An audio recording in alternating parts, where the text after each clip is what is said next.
Oh goodness. Okay, it's so quiet. Let me turn on the music. I muted it this time, not because it was bad, but because I was trying to do something audio based already. So I need to turn it up on yours and turn it down on mine. Yep. All right, and I'll turn it up a little bit as well for y'all. I'm a little annoyed. This is why you don't do things before you start streaming. But basically, I don't know. I need to use a different audio software. I'm aware of this. But I've used Audacity forever, and like I've used it recently, and for whatever reason, it's the stupidest thing. It's probably just a small thing that I don't know, but I've been looking it up all morning, and I cannot drag the audio files, and I don't know why. It was fine, like literally maybe a couple weeks ago, and now all of a sudden you just like can't do it. I don't know if it's because it's just buggy or just because it hates me. If that messes with the audio, I'm sorry. You know what? Just let me. I'll deal with it after stream. I'll deal with it after stream. I'm not gonna deal with it now. It's gonna frustrate me otherwise. Wow, what a way to start a stream. Something completely not related to what we're doing at all. I've also been up like a really long time today, and for whatever reason, I just don't really feel very awake at all. I even drink coffee. I am sluggish as all get out. Um, but I'm sure once we get into it, that won't be the case anymore. I'm just clearing out some notifications because it's bothering me. Okay, so hi everybody. Hope your day is good. Um, and I've spoken about it pretty much all week. That like, it's weird to also have saved it for the end of the week, but this has been the game. Like, if I had to guess, I don't know for absolute certainty, but I'm pretty sure it's like one of the first games I ever put on my backlog. So it's it's been a very long time coming, and I'm ready to get rid of it in like the nice way. I need to find better phrasing. We're finally ready to experience it and not let it just sit and collect dust in my backlog finally. You know. Okay. So the only bits that I know is that there are two routes for the game. There's one non-binary love interest and one male identifying love interest, and that they are about 25,000 words. It's about 50,000 words like together. So I'm assuming that if they're even, then it's about 25,000 words, meaning that that's with my reading speed, it's about 2.5 hours, if not less, depending on, a lot of things. So I think we're going to definitely do one route today, hopefully, and then we'll do the next route next week, all things considered. I only plan to stream maybe about 3 times next week. That's how it's looking. It's basically just a continuation of all the games we started this week, those being Under the Stars, Binary Star Hero, and Traveler's Road. Because everything else we've finished already. And we'll be able to finish all those games next week is also the plan. So, without further ado, that's what's in store. Let's go. Welcome, adventure. Oh, and I just realized I don't have a name. I do this every time. I don't know if that's funny for anybody who like watches, but like for me, I feel like I need to have a little bit of prep, just a little. Enter your name here. Well, we're not gonna be me. I I guess we're gonna go with a unisex name because again, I don't even know like who I want to be. Now I have to think of a unisex name. The last one was Ryan. I'm not gonna be Ryan again. I like to do a new OC for every game. Oh God, should I put? You know what? Let me just pull up Pinterest instead of just sitting here. I just feel like, "Ooh." It's fine. This is research. Whatever. I feel like when I go back, like most of the time it either comes to me, whatever the first name I see, that's who it will be, okay? Maybe not the first one, but the first one I like, just to specify. Um, I said this last week or yesterday, last week, that I like have an entire Pinterest board dedicated to different names for this reason, honestly, to a certain degree. Okay, let's be. There's a lot here. What's one that I don't hate? I know it's not that I hate them. It's just none of them feel very fantasy-esque yet. Um, let's be.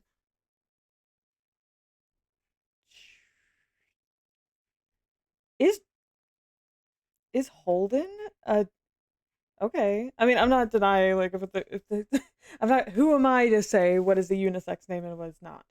Okay, so I don't know. None of them are really calling to me. Oh no. Wait, Corey's not bad. Corey's not bad. Corey's cute. We're Corey. Please choose your pronouns. Jeez, let's just be a they them. That's us. Safe travels, Corey. That's the plan. Traveling down this road. Oh my gosh, backgrounds. Look, I'll be the first person to say that like a lot of players don't seem to care that much about backgrounds from my experience because I have custom backgrounds in my games, but then I also have like non-custom backgrounds in my games, and nobody really cares either way. I think they do enjoy them, but it's not like a deal breaker if they're not there, if that makes sense. But custom backgrounds really do go crazy. They do. It's time to depart. You adjust your pack one last time. It's not that heavy, but you know it'll feel like lead digging into your shoulders in a few hours. You give the horse a gentle pat on its neck. You guess they're doing the real heavy lifting during this journey. Probably. Ready? Yeah. I don't know why maybe let's just like, okay. Just like so intense immediately. Ready if you are. Ready. Let's get going already. Cuties. All right, let's go through the job scroll again. Come on, really? We already know what it says. And I'm one of those weirdos that does not really like Instatext that much. Like, I like when it kind of feels more visual novel to me. Let's just check it again to be sure. Again, you know we've done this before. Oh gosh. It's like I'm playing Gray's games again. I have to like think about what this character is like now. You know what? I feel like we should check it again. All right, fine, geez.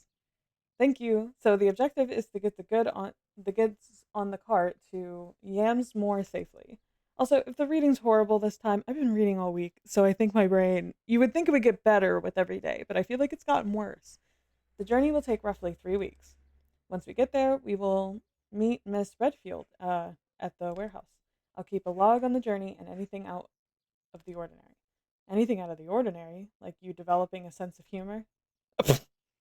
Damn, eat 'em up. Otmund. Otmund? Oh gosh. I think it might be Otmund. That sounds slightly right. Oh, fuck. Okay. Shakes his head and turns to the front of the cart to lead the horse. Unfortunately, the weight of the goods means you'll be traveling on foot. The cart is too heavy for an additional 3 people. If there was a phonetical spelling on the game page, I don't remember seeing it. I'm tempted to look now just in case, because I really don't want to mispronounce their name the entire time. Like, I don't think that would be fun for anybody, and I would just go back and look at the stream and just cringe. So let's not do that. Let's save ourselves, just in case. There might not be any phonetical spelling though. There is not. So I'm on my own, all right? So apologies in advance if it's completely wrong. When you set off, the sun is barely peeking over the horizon. The weather is clear, and you make good pace for a few hours. The second you stop for a break, Rain immediately drops their gear to the ground and lets themselves fall down in the grass. Otman carefully sets down his pack and disappears behind the back of the cart. Check on the horse, rest first, supplies later. Well, I feel bad for the horse, carrying all that stuff. I mean, we paid attention to it too. Like, you stretch, going through your usual routine. After telling the horse he's doing a fine job and making sure his harness is secure, you catch movement in the corner of your eye. Otman's checking if all the boxes are still securely fastened. You should get some rest. Need some help with that. We're not carrying anything fragile. Wait, what was it? Checking if all the boxes. I mean, I don't know that. Me myself don't know that. Need some help? Yeah, it's all right. Too cramped in here for 2 people. When Otman is satisfied these boxes won't be going anywhere anytime soon, he finally agrees to sit down with you and Rain. You close your eyes and enjoy the sun on your face. Your break is brief, but after a light meal, you feel like you can weather another few hours of travel. Few people travel this road, though you've passed some other travelers, your journey has been peaceful and quiet. Well, at least the weather is nice. Walk at the front, walk at the back. I feel like we're a little timid. Timid, helpful, sweet. I don't tend to play those characters very much, but I don't know why. Maybe it's the cozy atmosphere so far, but it feels right. It feels like that's where we should be. Rain smiles at you. I should probably adjust my mic too. I'm all over the place today, guys. I'm overthinking everything. I'm like, have I done this ever, actually? Just in a weird mood. Not a bad one, just weird. Rain smiles at you when you match your pace with theirs. They then put a hand on your shoulder and point to the horizon on your right. Corey, look, I think that's some moon geese over there. I do like a goose. You're distracted for a moment when your gaze follows where Rain is pointing, and that's all it takes for you to stumble on a bump in the road. Rain's arms shoot out immediately to steady you. Whoops, careful there. Oh, thanks. If you want to hold hands, you could have just asked, Okay, I wasn't expecting flirty from you, Rain, but I'll take it. I like a flirt. Uh-huh, no, thank you, I'm okay. Hold out your hand. You shouldn't say those things if you don't mean it.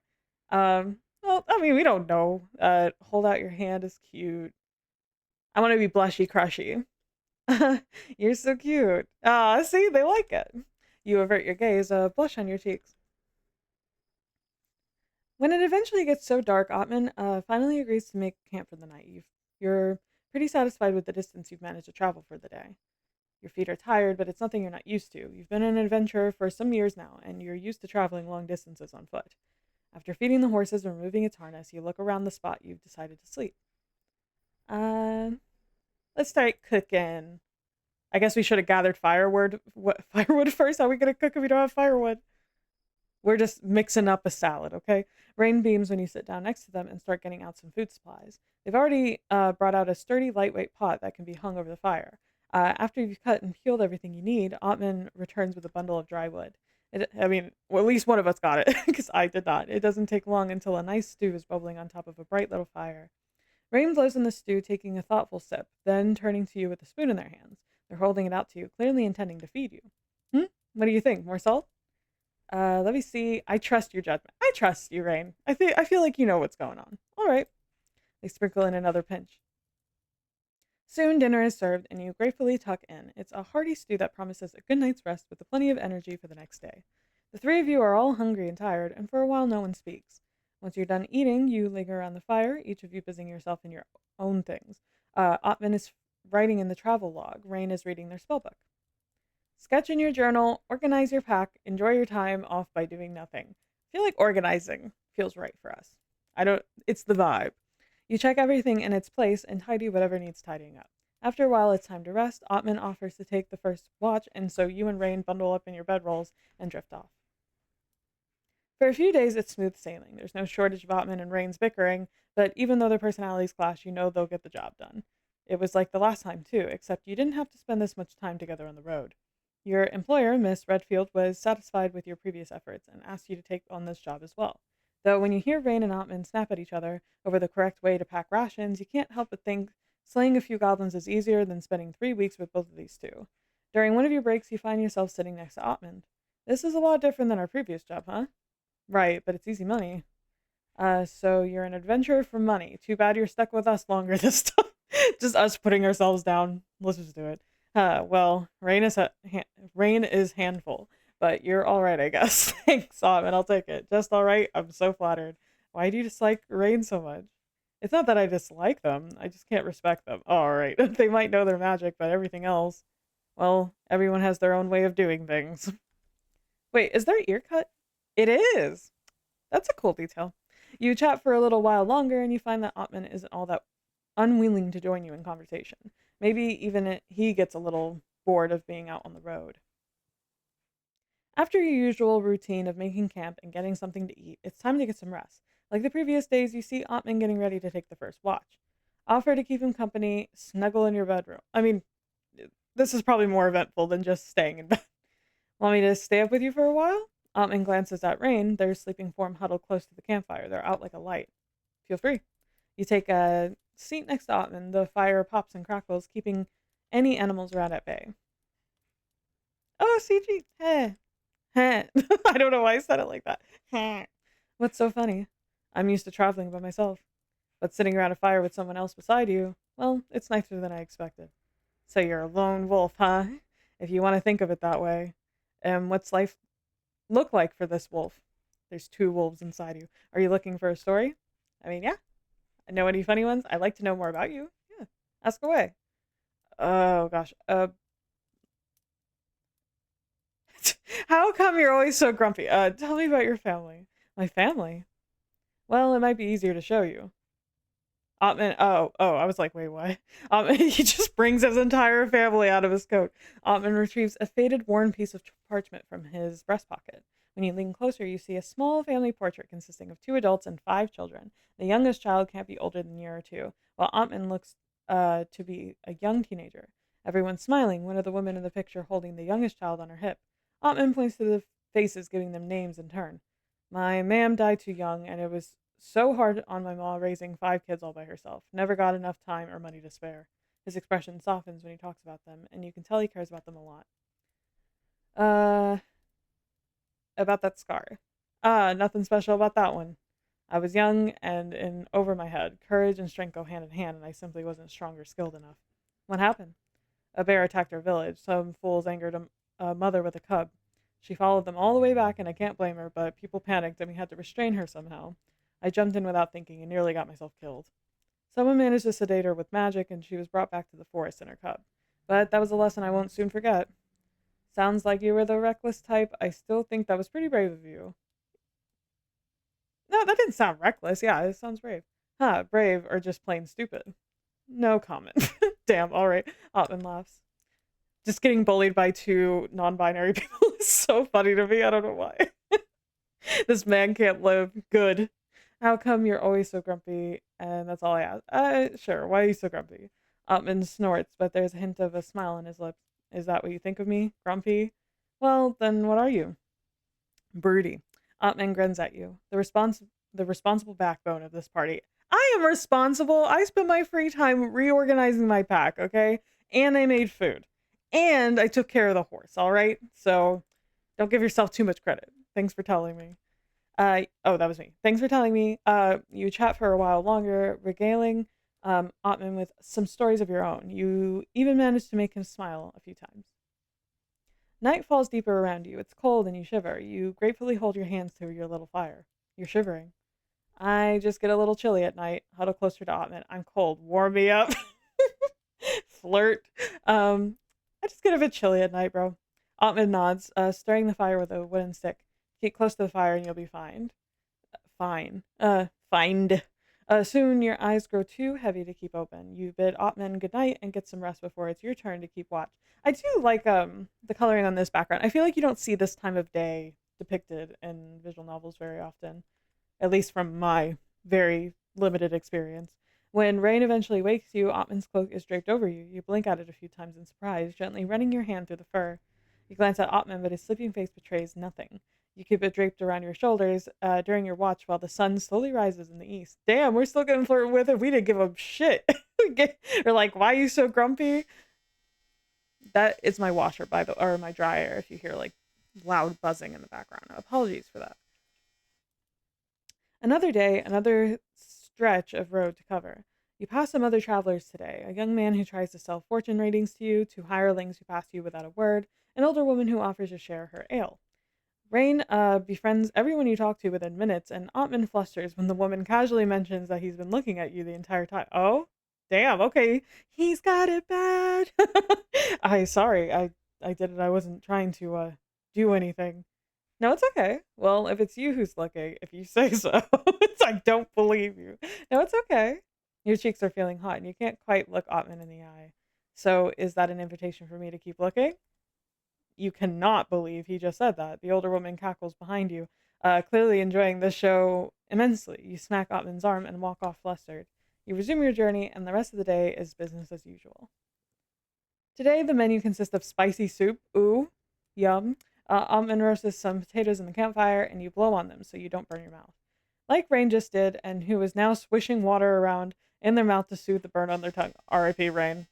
Otman just sighs and shakes his head and sends you a look that says, can you believe this? Also, I just realized we both have a non-binary character named Rain. Everybody should, honestly. You fight the urge to laugh. Belly full and body worn out from the walking, you're asleep within seconds. It's gray, overcast day today.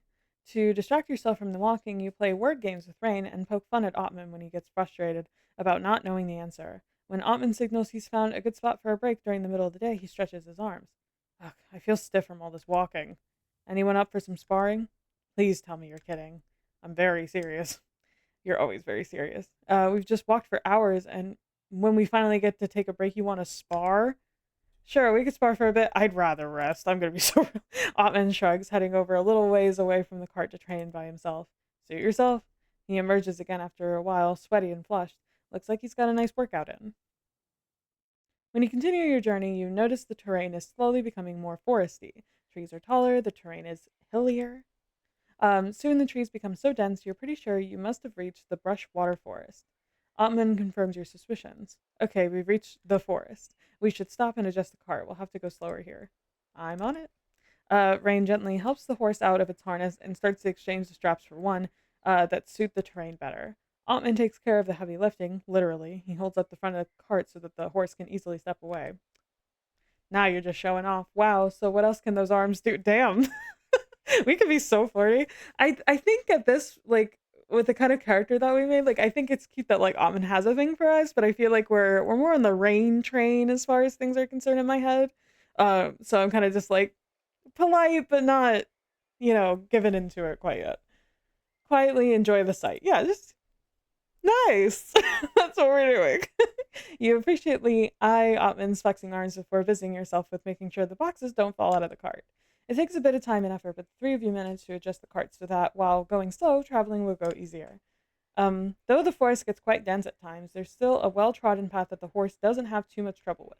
Since the going is slower and more tiring, you're inclined to agree when Rain requests a short break. Besides, do you hear that? You stop and listen. There's the faint trickle of a creek nearby. I don't know about you two, but I've been dying to get a proper wash. All right, we can fill up the water canteens while we're at it. You don't get in the water. Woo! Bad time. You dip a toe in. Dip one toe. Jeez. Now that's what I'm talking about. Okay, time to eat. I'm just joking. It's freezing, but you can still appreciate paddling around a little. Rain playfully splashes some water at you from where they're floating, and you splash them back, laughing. For a moment, it feels like someone's eyes are on you. When you turn, Otman quickly averts his gaze. Damn, he wants this cookie so bad. I kind of feel bad, but it's okay. We'll make it up to you later, Otman. Don't worry. Don't worry. Curious, you step his way, sloshing through the water. Oh? Not a fan of swimming? No, I enjoy swimming, just a tad too cramped in here for my taste. We could paddle together if you like. Otman's expression softens when he looks at you. I'm alright, all cleaned up already, but you enjoy your paddling. With that, he gets up and leaves to gather wood for the campfire. Once all three of you are done splashing around, you huddle around the fire. Rain puts on a nice hot soup, which is soon giving off a fragrant smell. You can't wait to wrap your hands around a steaming bowl. Otman is writing in his log again, and you lean closer to see what he's scribbling down. He looks up when you do. Curious? It's just practical things. You can look at all you like. He's right. He writes down the distance you've gone, keeps an inventory of rations, the weather and wind direction, any breaks you take, the horse's condition. That's good. I'm a planner. I like to write things down. Well, at least we'll be able to track back our journey by the footstep. Doesn't hurt to be thorough. True. I'm glad we can count on you. Are you so thorough with other things too? Jesus H. All right. This protagonist is like hornier than I am. Today, I don't know. Maybe I'm just feeling in a more chill mood than usual, which isn't like me, okay? But, I don't know. It's bringing it out of me where I just kind of want to, that's cute. Nice. That's kind of you to say. Is Corey asexual? That's the real question. It's feeling like it. I'm not just being kind. I really mean it. And looks away for a moment, hiding a smile behind his hand. You have a bad habit of saying things like that. Like what? Things that what? That make me wish this journey took longer sometimes. Don't tell me I'm slowing us down by talking to you. Because I can, and I will stop if that will get us to Yams more quicker. Otman laughs, his eyes crinkling. It's one of the rare moments where you get to see a glimpse of genuine happiness on his face. Bro is just miserable all the time. I was joking. And here I thought I was being enjoyable company. So, how should I take what you say then? Don't read too much into it. You can take me any way you like. I'm loving the options. I'm sorry that I'm not being fun enough to take them right now, but you should take me at my word. Don't read too much into it. It's crazy. You should take me at my word. I say what I say. I mean what I say. Otman chuckles and shakes his head. All right, little troublemaker. I am not. I'm a good. With that, he turns back to his log. Soon, Rain announces that food is ready to be served. The soup warms you up from the inside out, and you feel pleasantly tired out. The others must feel the same way because Otman suggests you all travel only a little further to find a good spot to make camp. I love a good soup. Can't get enough soup. It only takes you seconds to fall asleep. It takes you a few more days to go through the forest. You've been underway for well over a week by now, and you're really starting to feel it in your feet and shoulders. On the 12th day, you pass the point that marks the last stretch until Willow's End, a small town where you'll have a brief stop to stock up on supplies. Rain groans that they can't wait to sleep in a proper bed again. When the trees open up and you're met with this familiar sight of the road trailing off into the distant hills, you sigh. It's not that you mind the job, it pays well, and it's not like you're being asked to fight a dragon, but well, Otman's face doesn't betray a thing, but Rain is looking as bored as you're feeling. Maybe it's the monotony of the journey, but all of you are carrying a little more restless energy than usual. In Rain and Otman's case, this unfortunately manifests in them squabbling over the smallest things. How to start a campfire, using rations correctly, feeding the horse. Just kiss you two. Today is no different, and you're rubbing your temples in exasperation and irritation. Rain, I told you to switch, and I cleaned the water canteens. When I went to fill them this morning, I noticed mold growing. Okay, come on, Rain. That's just basic common sense. Are you trying to poison us? What? I did clean them. Well, clearly you didn't do a good job at it. It's not fair. Those things are heavy, and I did my best. Sounds to me like you did a half-assed job because you don't like carrying them. Excuse me? More like, if it isn't done your way, it doesn't matter how much effort someone puts into it. Damn, okay, I'm sorry, guys. Just doing your best isn't going to keep us from getting sick after drinking. Can you two please stop? What? That's not fair, Corey. Otmund started by saying that. I'm typical. Shifting the blame to others. Just running away again, I see. What is with you guys? It's okay. Relax. Rain glares at Otmund, and they already opening their mouth, no doubt ready with a sharp retort. Stop. I did not take this job to play the role of a meditator. Can you two please hold together until we're at Yamsmore? I don't care how you do it, but deal with this somehow. Don't let it sit and get worse over time. Finally, someone who speaks with some sense. This includes you, Otmund. Otmund's frown deepens, and he picks up the moldy canteens. Fine, clearly I should do it if it needs to be done well.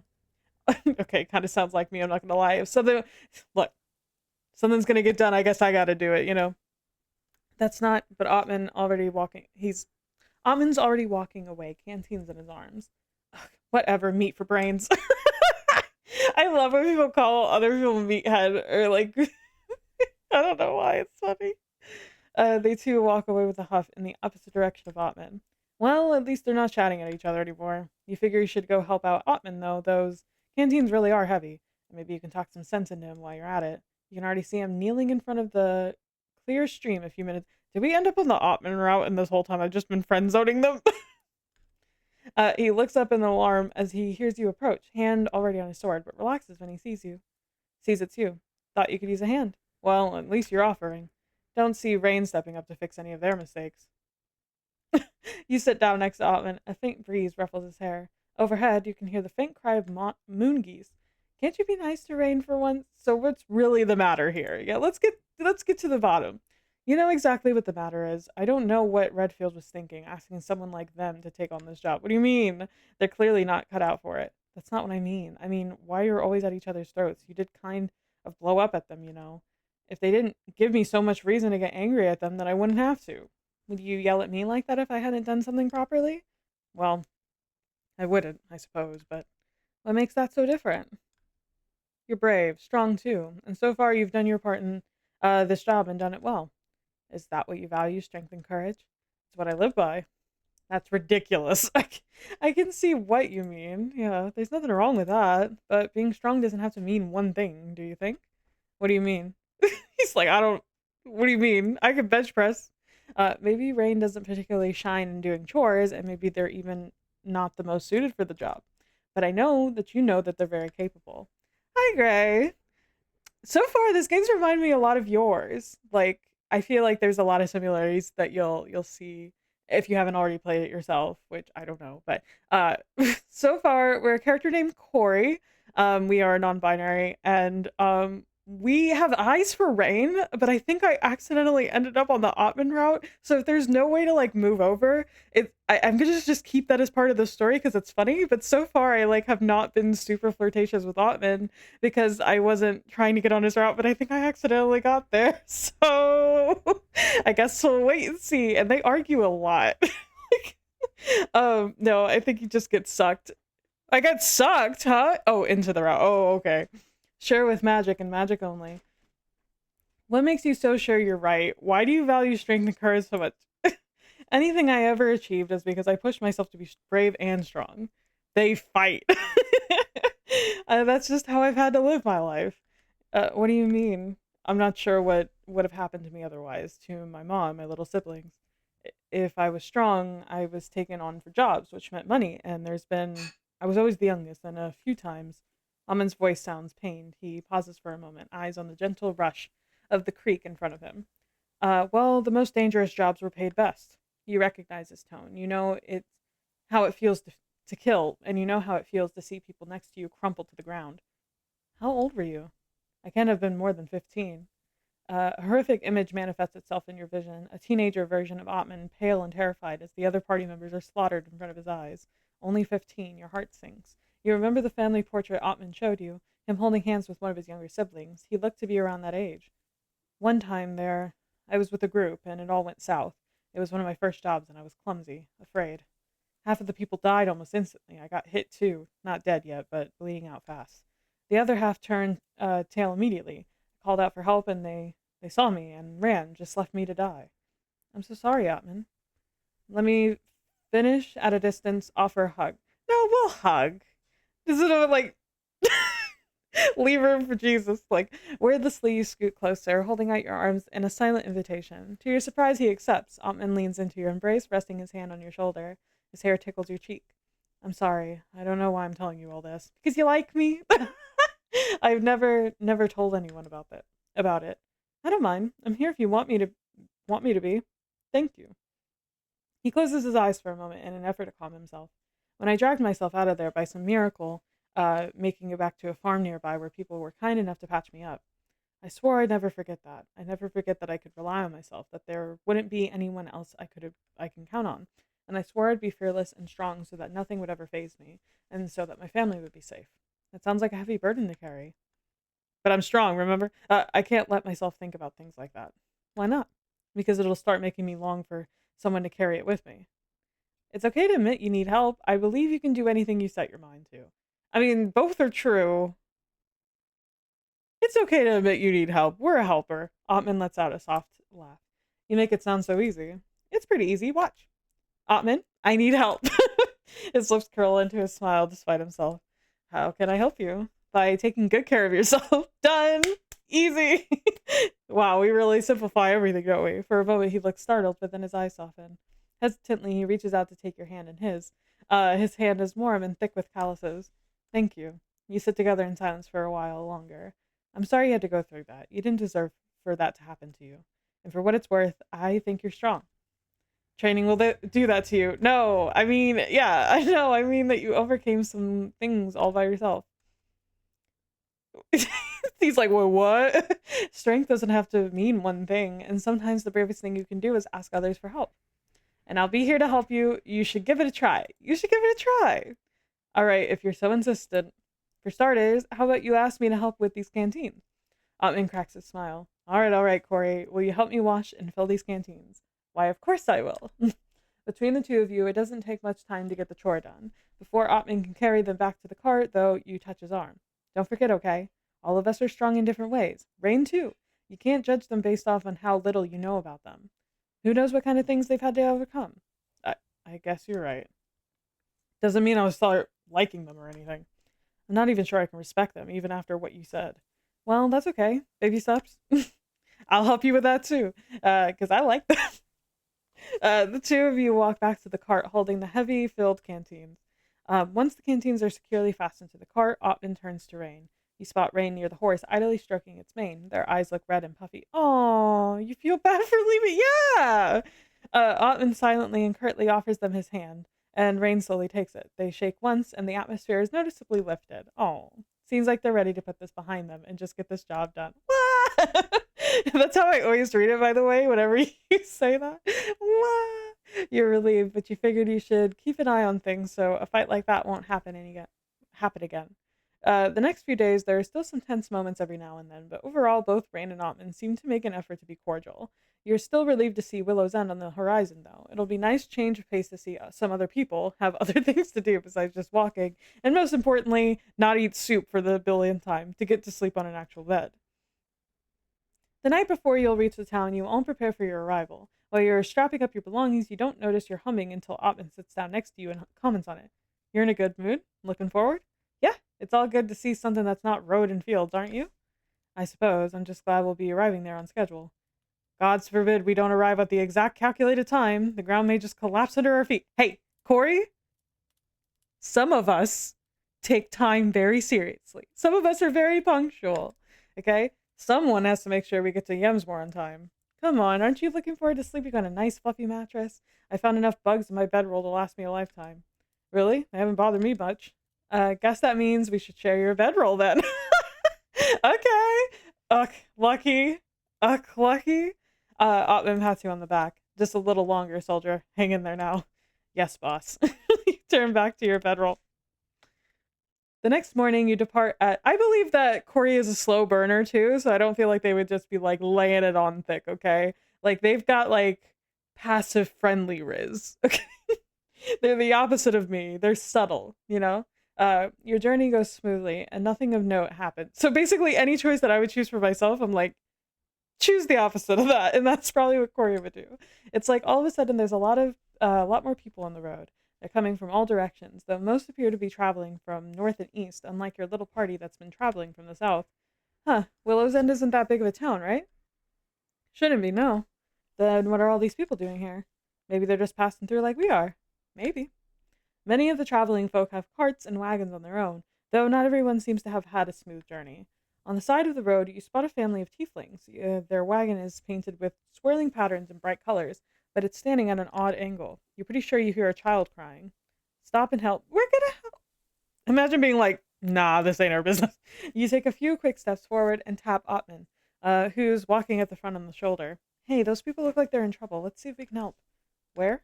You point him in the right direction, with the coming and going of all the travelers around you, and with many of them stopping for a meal or to rest, they're easy to miss. All right, let's go see what we can do. He stops the cart at the side of the road while you inform Rain of what's happening. When you approach the tieflings, it becomes more and more visibly obvious they're in distress. Their beautiful wagon is scratched and damaged, and it looks like the axe of one of the wheels broke down. The adults are beaten and bruised, and their young child quietly sobs. You suspect it wasn't a simple road accident that got them into this state. Hi there, travelers. Heyo, are you doing all right? The tieflings look up in alarm at your approach, and the child immediately hides around the three adults. A beautiful woman with curved purple horns hesitantly speaks up. Not quite, no. We've run into some trouble on the road. I can see that. It looks like your wagon took a beating, but Otmund crouches down and inspects the damage. Nothing that can't be fixed, though. At least enough, to get you to Willow's End for some solid repairs. Oh, you'd help us? I say as I smack my mic. I'm afraid we don't have anything to offer you, except our thanks. Of course. Don't worry about repaying us or anything. Rain steps forward and furrows their brows. They lean in and examine one of the nastier bruises on one of the tieflings' face. That looks like it could use some care. Why don't you sit down and let me take a look at it? The tiefling man nods and slowly sits down. He's clearly shaken up by whatever happened to him. Rain takes out their medical kit and gets to cleaning the injury. You sit down next to Otmund, who's taken off his cloak and has wriggled under the cart. You hand him the tools he asked for while you quietly speak with the tiefling woman. What happened? What kind of trouble did you run into? We were ambushed. Some bandits held us up some miles ago, and they took anything valuable we had on us. When we tried to resist, they beat my husband and I. Oh, polyamory, love it, love it. I was like, there was 3 adults, but I like didn't register it fully because it could have been like a grandparent for all I know. Tears are gathering at the corner of her eyes. I know we should be glad. This is what happened to Priya and Assad and Cairo on the road. I'm joking. Escaped with our lives, but in our rush to get away, our wagon broke down. It's gonna be okay. We're here to help. A pair of big eyes peeks from behind their mother's back. Don't engage. Hello, what's your name? Don't engage. You're not very good with kids. Besides, there are more important things to focus on right now, like getting these people back on their feet. What is it? Axelo? He strokes her child's hair, but they shyly duck back behind the safety of their mother's figure. Rain has apparently finished with attending to the wounds of the 2 other tieflings because they walk over and gently touch the tiefling woman's shoulder.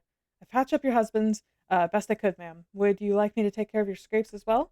Right, yes. She follows Rain, Axelo in tow, like a little duckling sticking to their mom. All right, this should hold up for a little while. After getting himself out from under the wagon, Otmund tests the wheel's mobility here and there. He's sweating and runs a hand through his messed up hair. Nice work. You look hot. Imagine. Read the room, MC. The hell? Just that's crazy. Honestly, this game is making me realize that like being flirty in this game sometimes is like cringe. Maybe that's mean. Like that's a mean way to say it, but like sometimes it's like there is a time and a place. Nice work, Otman. Sure, it wasn't anything difficult. They really should get it repaired properly though. What I did won't hold up forever. You slowly but surely help the tiefling family get back on their feet. After Rain has finished giving them some much needed first aid and Otman declares the wagon ready for the road, they thank you again and again. Thank you so much. We won't forget your kindness, travelers. May you be blessed. We'll keep your safety in our thoughts. After saying your goodbyes, you gather your things and get ready to resume your journey. But before you can leave, Axelo runs up to you and Otman. They have something white in their hands. A bunny? I don't know why I thought that. Otman gets on one knee, leveling himself at the child. He gives Axelo an encouraging smile. What is it, little friend? Axelo hesitates and looks up at you. My mama said you were nice people, and to say thank you. Axelo pushes a white flower into Otman's hands. Thank you. They shyly present a flower to you as well. No thanks needed. Just take good care of your parents, all right? I will. Are you and the pretty silver person parents too? Pretty silver? They must mean Rain. We're just good friends. We're just colleagues. We're just good friends. Oh, so like my mama and papa's. Now hold on. Ovid's like, I would never touch Rain with a 10-foot pole. But Axelo, even though, but Axelo is already scampering off with a smile. They wave at you from their wagon. Bye-bye! You continue onwards and arrive in Willow's End at noon, which is, to your surprise, bustling with activity. Banners and flags have been strung along the buildings. Music seems to be playing everywhere you look, and children run through the streets, playing and laughing. The moment you try and go through the town's gate, the crowd swallows you. Before you can really get swept away, Otman grabs your arm and pulls you closer. Careful, let's not lose each other. You nod, glancing back to the cart. How are you going to take this with you? From the looks of it, it'll be difficult to squeeze just yourself through the streets. Otman seems to be thinking the same thing because he turns and gently guides the horse and cart back just outside the gates. Wait, here, I'll be right back. Didn't you just say that we shouldn't lose? And he's gone. Great. Rain folds her arms and leans against the cart with a smirk. I wouldn't worry about him getting lost too much. He couldn't stay away from you long, even if he tried. Damn, we really are on the route. Okay, this is really funny to me, though, because it's like, okay, me as the player influencing Corey's thing, I was like after Rain. Like, that was where my head was going. And so I assume that's where Corey's is going. And then we just accidentally keep getting sucked in with Otman, which isn't a bad thing by any means. Like, look at him. But it's just like, it's so funny that we're just like not really that receptive. Like, we're friendly, but we're not there yet. So I like the idea that it's like a friends to lovers thing where we're pining after somebody else, but then we end up falling for the person who's like right next to us. And that's cute. That's cute. I wouldn't worry about him oh yeah, we just said that. Your cheeks suddenly feel a little warm and you quickly turn your head. Well, he still should have told us where. Oh, you spot Otman's tall frame over at the outer walls. It looks like he was talking with one of the guards posted at the gates. His eyes catch yours and he waves. Then he turns and slowly makes his way back to you in Rain. He has to stop several times to let the stream of the other travelers and visitors pass. All set, we can leave our things over here. We'll have to pay for it to be watched, but I think we can put that on Miss Redfield's tab. What, you're okay with leaving the precious goods with strangers? Who are you? What did you do with Otmund? Well, I don't like it, but how else are we going to get in? Okay, so where can we do that? Following an unpaved dirt road, you find a temporary stable turned storage setup at the outer edge of the walls. Large tarps offer some protection from the sun, wind, or rain for many carts, wagons, horses, and other means of transportation people have used to come and visit Willow's End. It cost you a whopping 3 gold pieces for a day and a night. Damn. And Otman scowls when he hears the price. So me. Rain attempts to haggle, but the woman in charge shakes her head. Take it or leave it. Sighing, Otman pays the fee. You pat the horse's neck and farewell. Bye, friend. Take care now. Don't worry. They'll feed you here. Hey. Then you go find yourself in front of the gates once more. When you go in, you can practically feel the festival excitement in the air on your skin. You feel on edge, excited, neutral. We're either on edge or neutral. I feel we're pretty neutral. I don't think we're like super shy, but we're definitely just like, I'm here, wallflower. You don't feel particularly strongly about all this either way. If anything, it's a bit of a hindrance to find a stay for the night. Crowd or not, your job comes first, and so that's where you're going to focus on right now. You have to use your elbows at times to get through the mass of people, and eventually settle for walking behind Otmund, who plows through the crowd like it's nothing. Rain trails behind you, looking around in wonder. Wow, this is amazing. I wonder what this is all for. It's not usually this busy around here, right? Your eyes catch the banners strung across the buildings. All of them feature the same symbol, a sun with circles inside it. A sun. Doesn't this region usually celebrate some kind of sun festival around this time of year? I think the festival raid. Otmund blinks a few times, and then realization floods his face. He groans. Of all the weeks to be traveling through this area, it must be hosted at Willow's End this year. The turning of the sun, I believe. A festival? Oh my, I can't believe our leader didn't anticipate this. Tisk, tisk, tisk. Otmund gives Rain a flat look. Make merry all you like. I hope you realize this might mean sleeping outside. With this many people in town, there might not be any rooms available. Rain's smile slips a little. We should try though, right? Of course we should. Let's get to it right away. After tearing Rain away, I wasn't expecting Otman to be such like a a team mom, you know? It reminds me of Ren a lot, which is good. I like when like the big strong character ends up being just like a mama bird. He's the mama bird of the group, and it's fun. You go through a list of inns Otman prepared beforehand. Unfortunately, Otman seems to be right. All of them are filled to the brim. Even with Otman offers to pay a higher price, the innkeepers shake their head. They couldn't let you stay even if they wanted to. Okay, this is the last one. Fingers crossed now. When you step inside, an elderly elf is reading behind the counter. They look up from their book with a welcoming smile. Welcome, travelers. Looking for a place to stay? Indeed we are. Do you happen to have anything available? Well, you're in luck. I happen to have a room to spare. It'll cost you, though, I'm afraid. This time of year and all. That's fine. We just need the one as long as all three of us can fit. Yes, yes, that won't be a problem. There's even a partition for some extra privacy if you wish. Wonderful.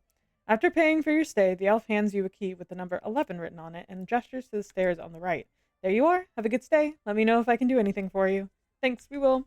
You head up on the floorboards creaking underneath your feet. The inn looks old and worn, but well maintained. Nice. This definitely increases your chances of not having a leaky roof. Otman opens the door and squeezes inside. You and Rain follow. It's a simple room, on the small side but with a partition as promised. A small washroom can be found behind a door in the entrance hallway. Rain drops their pack as soon as they can, rubbing their shoulders. I wonder if they have a bath around here, or a bathhouse, or anything with warm water and clean towels. Really, I'm not picky. I'm sure we'll find something around here. I just hope they'll have space with all the people visiting. Otman? Gods. What's wrong? Are you okay? Yes, fine. Well, come see for yourself. Curious, you head further inside. Otman gestures. Wait, are there only two beds? Tell me there are only two beds. To the bed, an exasperated expression on his face. What's the problem? I don't see... Oh.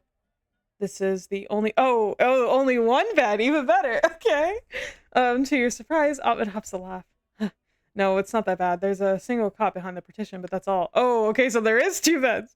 You eye the double bed. Damn, the plot twists just keep on coming. So that means two of you would be sharing. I see. Sounds like you and Rain finally get to cuddle up together. That's what I was gonna say anyway. Please, I have standards. Damn, Rain, okay? Absolutely not. You laugh and duck when Rain throws a pillow at you. It hits Otman in the chest, which doesn't help your giggling at all. I don't mind taking the floor. So Otman, you don't hog the blanket, right? Right, so who's gonna take the floor? We'll volunteer as tribute. I don't mind taking the floor. Supposed to be good for your back, right? You give the mattress a longing look and sigh. It's alright. It won't be any different than what you've been doing up until now. Are you sure? Yeah, you and Ring can fight over the bed. Just don't step on me if you get up during the night. Well, if you... I don't, mind sharing with you if you want. I like forcing him to like, because we're being so like standoffish. We're just like, no, we're just gonna do our thing. And he's like, but wait. And it's like, okay, we'll do it if you insist. Nah, I'm good. Well, if you're offering, I'm okay with that if Rain's okay with taking the cot. I wouldn't dream of getting between Otman trying to get Oh! Rain, bad! If looks could kill, Otman's glare would have obliterated Rain where they stand. They quickly shut up, but it doesn't wipe the grin off their face. Very insightful as always. Now shut up and let's go restock. What? Come on. We just got here. Can we relax a little? You can relax when you sleep. Damn. He really said, don't rest until you die. Fine, work yourself into an early grave, but don't drag me with you. They're right, Otman. Let's rest a little, all right? And he's like, okay. We're saying the same shit Rain's saying. It's just we're not Rain, so it doesn't count. Otman, double standards, please. All right. I suppose we can take inventory while we sit down for a moment. Rain rolls their eyes and you suppress a smile. You sink down next to Otman, who's taking a seat on the edge of the bed. It's mostly just rations for us and for the horse. I'd like to get some more rope and oil for our lantern as well. We need to replace one of the harness straps. It broke 2 days ago. We might need to get some tools for that. I don't think we have anything for that specifically. Right, well, you sound like you've got it all covered. Now, if you'll excuse me, there's a festival waiting for it. I'm ready to party. Get back here, Rain. We all need to do our best, our part with these errands. Are you finished with those errands? As if you need me to do all this. If I go with you, all you'll do is nag me for not buying the right beans or something. Then how about we each pick something to do? We can agree on meeting back here in an hour, and then we're free to do whatever we like. Does that sound good? Fine, as long as I'm not stuck with Otmund. I'd be happy about not having to babysit you if I wasn't worried you'd get yourself robbed. Rain bristles. Wow, thanks. I feel so trusted and motivated to complete my little task. Right, sounds like I'll handle the oil and rope then, Rain? Do you want to be in charge of food? Well, I did want to see if they had any nice herbs around here. Just don't go over budget. He really is red. Okay, relax. Gods, give it a rest, will you? With a huff, Rain snatches up the allotted gold pouch for rations and the list of things to get and stomps off. Corey, if you ever want to ditch that stick in the mud, come find me at the market. Oh, don't. They slam the door. Okay, they're aggy. I kind of do like it, though. It's fun. It's better than if everybody was just friendly the whole time. You raise an eyebrow at Otmund. Was that really necessary? Otmund frowns. Come on, aren't you worried they'll get distracted again and return with overpriced things we don't need? I guess they can be kind of scatterbrained. Have a little faith in your convention. Just a little. Otmund looks a little guilty. You're right. Sorry. No, it's okay. Say sorry to Rain, not me, but you could do that later when we all get back. You hold out a hand. Can I have some gold for the supplies? Sure. Actually, if I'm covering the harness, I think we might be heading towards the same area. Would you like to go together? I like how forward he is. If we're going in the same direction, we might as well. All right, I have everything ready. Let's head back. You lock the door behind you and slip the key in the pocket. Otmund empties his pack so he'd have something to carry the supplies in. You know what? We didn't start with chemistry, but we're gaining chemistry. It's really cute to this little story. When you head out again, like the sub-narrative. I think that's what's fun about games like this is that they're open-ended, and so therefore you can like insert your own kind of dynamic of what's going on. I think that's what's intended because it's very D&D in that way, you know? So in a sense, you kind of have to make your own fun. You know what I mean? And I feel like that's not something that's always advertised with games that are pretty open like this. And it's a hard thing to strike, you know, to kind of give enough of a base for players to kind of latch onto. So good job to everybody who does that, including Kai. When you head out again, you're immediately hit by the wave of noise, music, laughter, and general merriment. You hold the door open for Otmund and try to see which direction would get you to the shops you need to be in the quickest. It takes some elbow grease to get through the crowd, but it's easier with Otmund at your side. At least most of the time. People still dance over your toes and bump their shoulders into yours. You pass an elf who's singing particularly loudly. Oh my gosh, it's Nim. Waving their mug of ale around wildly, either by intoxication or plain misfortune they trip, and are on purpose to collide with you. You instinctively try to move back to dodge it, but with the crowd around you, there's just nowhere to go. Watch it. Otmund quickly presses you against the wall of a storefront to get you out of harm's way. The elf falls, half stumbles onto the pavement. They still splash some of their ale on Otmund's cloak, but you're unhurt. You alright? That was close, thanks. Hey, can I look out? Hey, I can look out for myself? Clearly not, so that was close, thanks. Of course, gotta be careful with all those party folk, yeah. The scariest of folk. Maybe you're imagining it, but you're pretty sure Otmund lingers a little longer than really necessary. You turn to the elf and offer a hand. They wave it away, laughing, and stagger to their feet. They go on dancing like nothing happened. Dang, you want whatever they had to drink. Maybe it'll help you zone out during another of Otmund and Rain's arguments. You continue your slow route through the festivities. Thankfully, Otmund seems to know exactly where to go, even amidst all the chaos. He has a good sense of direction, and you can already spot the shop you need to be in the distance. Have you ever been here before? No, not to this town in particular, but I've been to other places in this area. Then how do you know exactly where to go all the time? Oh, I just memorized map. You know, as you do. You falter for a moment, memorize the whole. Before you can comment on how that is both ridiculous and impressive, you've arrived at Bracers and Bootstraps. What was this name by me? The alliteration? Okay. Your general store for everything you might need. Or so the sign says. Next to the general store, you spot the Black Anvil. Most likely Otmund will find what he needs there. Meet back here in a little bit. Ready to go in? We're not gonna friend zone him anymore. We've done it enough, okay? I think we're kind of into him a little bit. We had an awakening moment, okay? And nods, gestures to bracers and bootstraps. After you. Cute. A bright little bell jingles to announce your entrance. It's not busy inside. You suspect most folk would rather frequent bars and diners than general stores on a day like this. An elderly halfling smiles and nods his head at you from behind his counter. Welcome, welcome. What might you be looking for, dear? Travelers? Some fine wine, perhaps some shine for these shoes, rope, climbing kits, we got them all. His eyes twinkle as he takes in Otmund beside you. Or perhaps a gift for your handsome friend, eh? We carry the latest trends for anything a couple might wish for, even during more intimate moments. Otmund chokes behind you and erupts in a coughing fit. Gods, please, why? Oh, tell me more. Oh no, I think we would be pretty also awkward. It takes everything you have not to sink to the ground from embarrassment. Without looking the halfling in the eye, you manage to choke out what you need. Just looking for some lantern oil and rope, please. Of course, you can find those with the adventuring kits behind the corner on your left. You do call me if you need help finding the right choice. You thank him and find the supplies where he promised they'd be. You also spot lots of other things, like the shopkeeper said. They really do carry all sorts of things. Otman doesn't give you a chance to linger, however. He's still not meeting your eyes and seems keen to get out of here as quickly as possible. But if you're quick, you could get something before you head out. Get something for Rain. Don't get anything. Get something for Otman. Get something for yourself. No, let's get something for Otman. He's so awkward right now. You think of the Warren family portrait he carries with him. If you put it in a locket, it might survive for much longer. Aw, that's really thoughtful.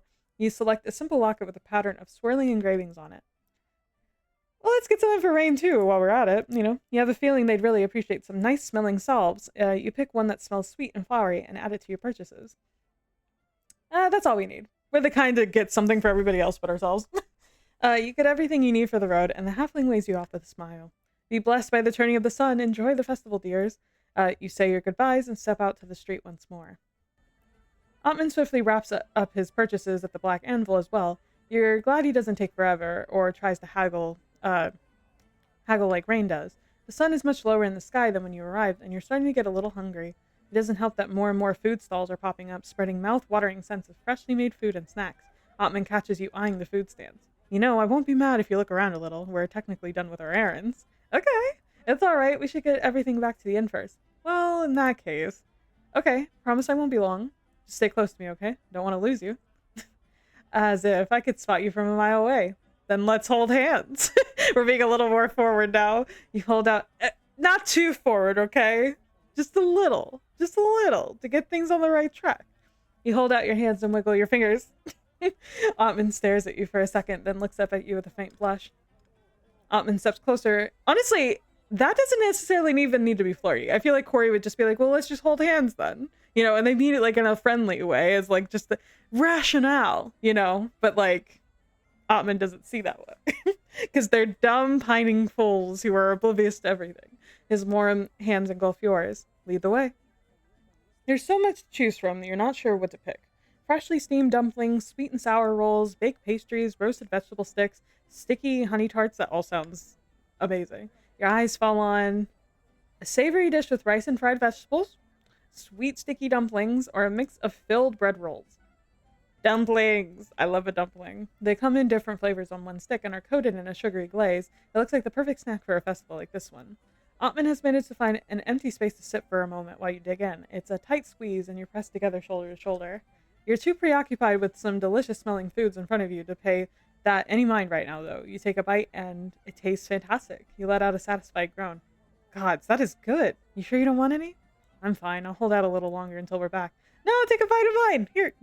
You shrug. You do you, Otman. You'll just be over there, stuffing your face in total bliss. You got something on your face there. He reaches out, and as soon as his thumb touches your cheek, you freeze. He looks back at you, equally startled. Sorry, I do this all the time for my siblings. I wasn't. It's no, of course, haha, you're fine. Thanks. It feels nice when you touch me. No, it's the first one. Oh my gosh, yeah. Oh yeah, no, it's nothing. He says that, but his hand lingers for much longer. You think someone would need to wipe some food away. A particularly loud round of applause and cheering close by startles you both out of the moment, and you quickly pull back. You avoid each other's gaze when you struggle through the partying crowd once more.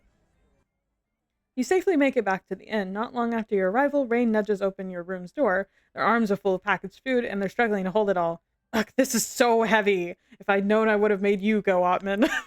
Otman quickly gets up to help Rain take care of the load. Rain sighs in relief as their load is lifted. Lightened. Okay, sorry. I'm sorry for snapping at you earlier. I should have trusted you to do your part. Oh, yeah, okay. Apology accepted. Now, help me with this. Oh, please. It took forever, but I did get some pretty good deals. You put all the foods away. Amon is settled on the single chair in the room, going through the inventory. You get a glimpse of Rain getting ready to go out again. Now would be a good time to give that salve you brought earlier to Rain. You approach them as they're shrugging on some clean clothes. Hey, Rain. When I was out shopping earlier, I got you this. You hand them the little bottle of salve. As soon as Rain sees what it is, their eyes light up. Oh, that's so sweet of you. Thanks so much. I've been dying to get something like this. Also, the pink with the blue and the white. So pretty. The trans flag is the prettiest flag, is it not? I'm always jealous of it. Like, in a good way. Like, it's just so pretty. They pick the perfect colors. You know, it looks like cotton candy. It's fun.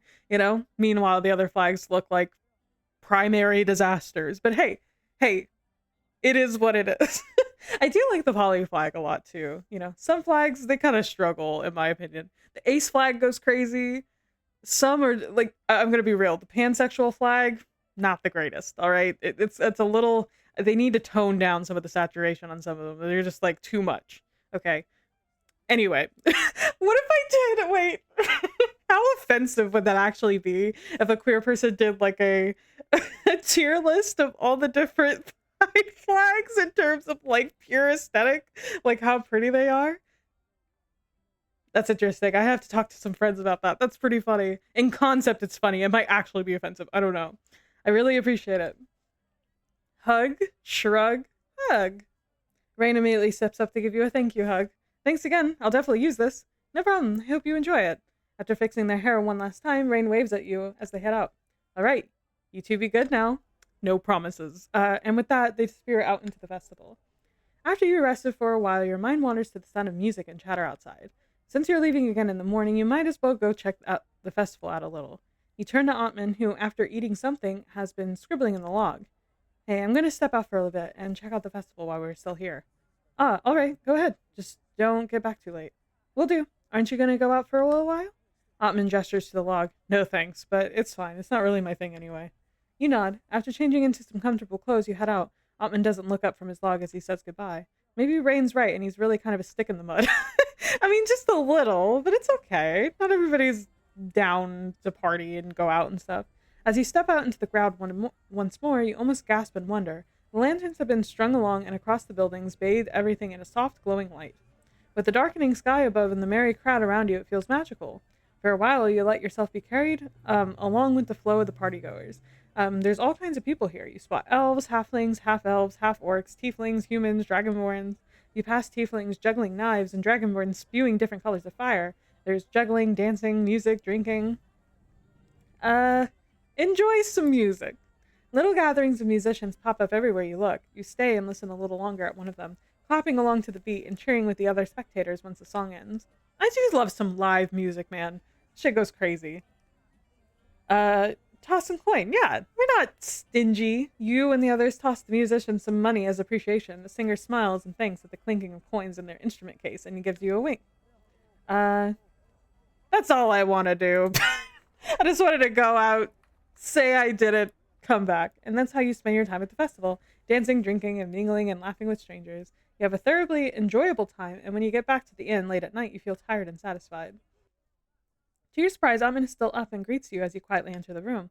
Which isn't a surprise, is that Rain hasn't come back yet. You kind of expected that would be the case. They're just having the time of their lives right now. Hi there. I was about to go to bed. You have a good time? Yeah, it was great. After washing up, it's time to get some rest. You can't help it. You feel a little nervous. You undress slowly, leaving on your underclothes and slip under the covers. Amin has his back turned to you as he undresses, and you let your eyes trail over the crisscross pattern of scars along his back. When he turns around, you promptly squeeze your eyes shut. Maybe this will be less awkward if you pretend you're already asleep? But by Otman's soft chuckle, you could tell he isn't fooled. The bed dips and creaks under his weight as he climbs in beside you. It hasn't occurred to you until now that even with a double bed, someone as big as Otman is going to make this a tight fit. You don't say. You peek through your eyelashes. Hi. Hey. Don't worry. Oh my gosh, one of my favorite fan fictions of all time. And I won't say from what fandom or whatever because it really doesn't matter. But one of my favorite fan fictions that I read when I was younger that like lives rent free in my head. They always had this thing that before like they would have a kiss or just like an intimate moment, they would always go, "Hi, hi." And this is like a shy little, and I always found that adorable. Like, get out of here, cuties. It's just such a small, simple thing, you know? Don't worry, I really won't steal the blankets or anything. If I do, you can just wake me up.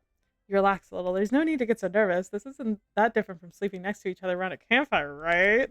Okay, same for you. Wake me up if you need. Will do. Sweet dreams, Corey. Sleep well. Takes you a while to fall asleep. You can still hear the faint sound of the festival outside, and Amon's soft breathing beside you was unusually distracting. You didn't have this much trouble falling asleep when you were out on the road. Maybe it's the quiet of the room? Yes, of course. Or maybe it's the warmth radiating off of him so close next to you, and it's hot and I can't breathe. Just like sleeping next to my husband. Jesus H. But eventually, the comfort of the room beckons you and you drift off. When you wake, your first thought is that you're warm. Also, there's a weight draping over your waist. As you slowly come to your senses, it becomes apparent that the weight is Otman's arm and that the warmth um, comes from him being pressed up against you. You're cuddling. You resist the knee jerk reacting to jumping out of the bed immediately. Oh god, so this happened during the night? This is uncomfortable, get me out of here. This feels kind of nice. It wouldn't hurt to say just a little longer, right? You relax into Otman's arms, but must be nice to be your own personal furnace. He's so warm. Otman mumbles something against your shoulder and his arm tightens around you briefly. What? Oh dear. Otman yanks himself off of you, which almost makes you tumble out of bed. Oh god, it's Corey. Fuck, I didn't mean to. Good morning. Otman buries his face in his hands and groans. Hey, it's okay. I'm not mad or anything. It happens. A muffled reply comes from behind Otman's hands. I'm sorry. No apology needed, alright? Come on, let's get ready for the day. With a heavy sigh, Otman starts getting dressed. You feel kind of bad for him that he feels so guilty. It's not like he did this on purpose or anything. Once you've gotten ready to go out, you need to get Rain to do the same. You didn't hear Rain coming back, but from the great difficulty you have in waking them up, you can guess they had a pretty wild night. No, give me 5 more minutes. Help him. Help them. Rain, it's time to leave. Get your damn butt out of bed. Hey, relax. Rain mumbles something that is half curses.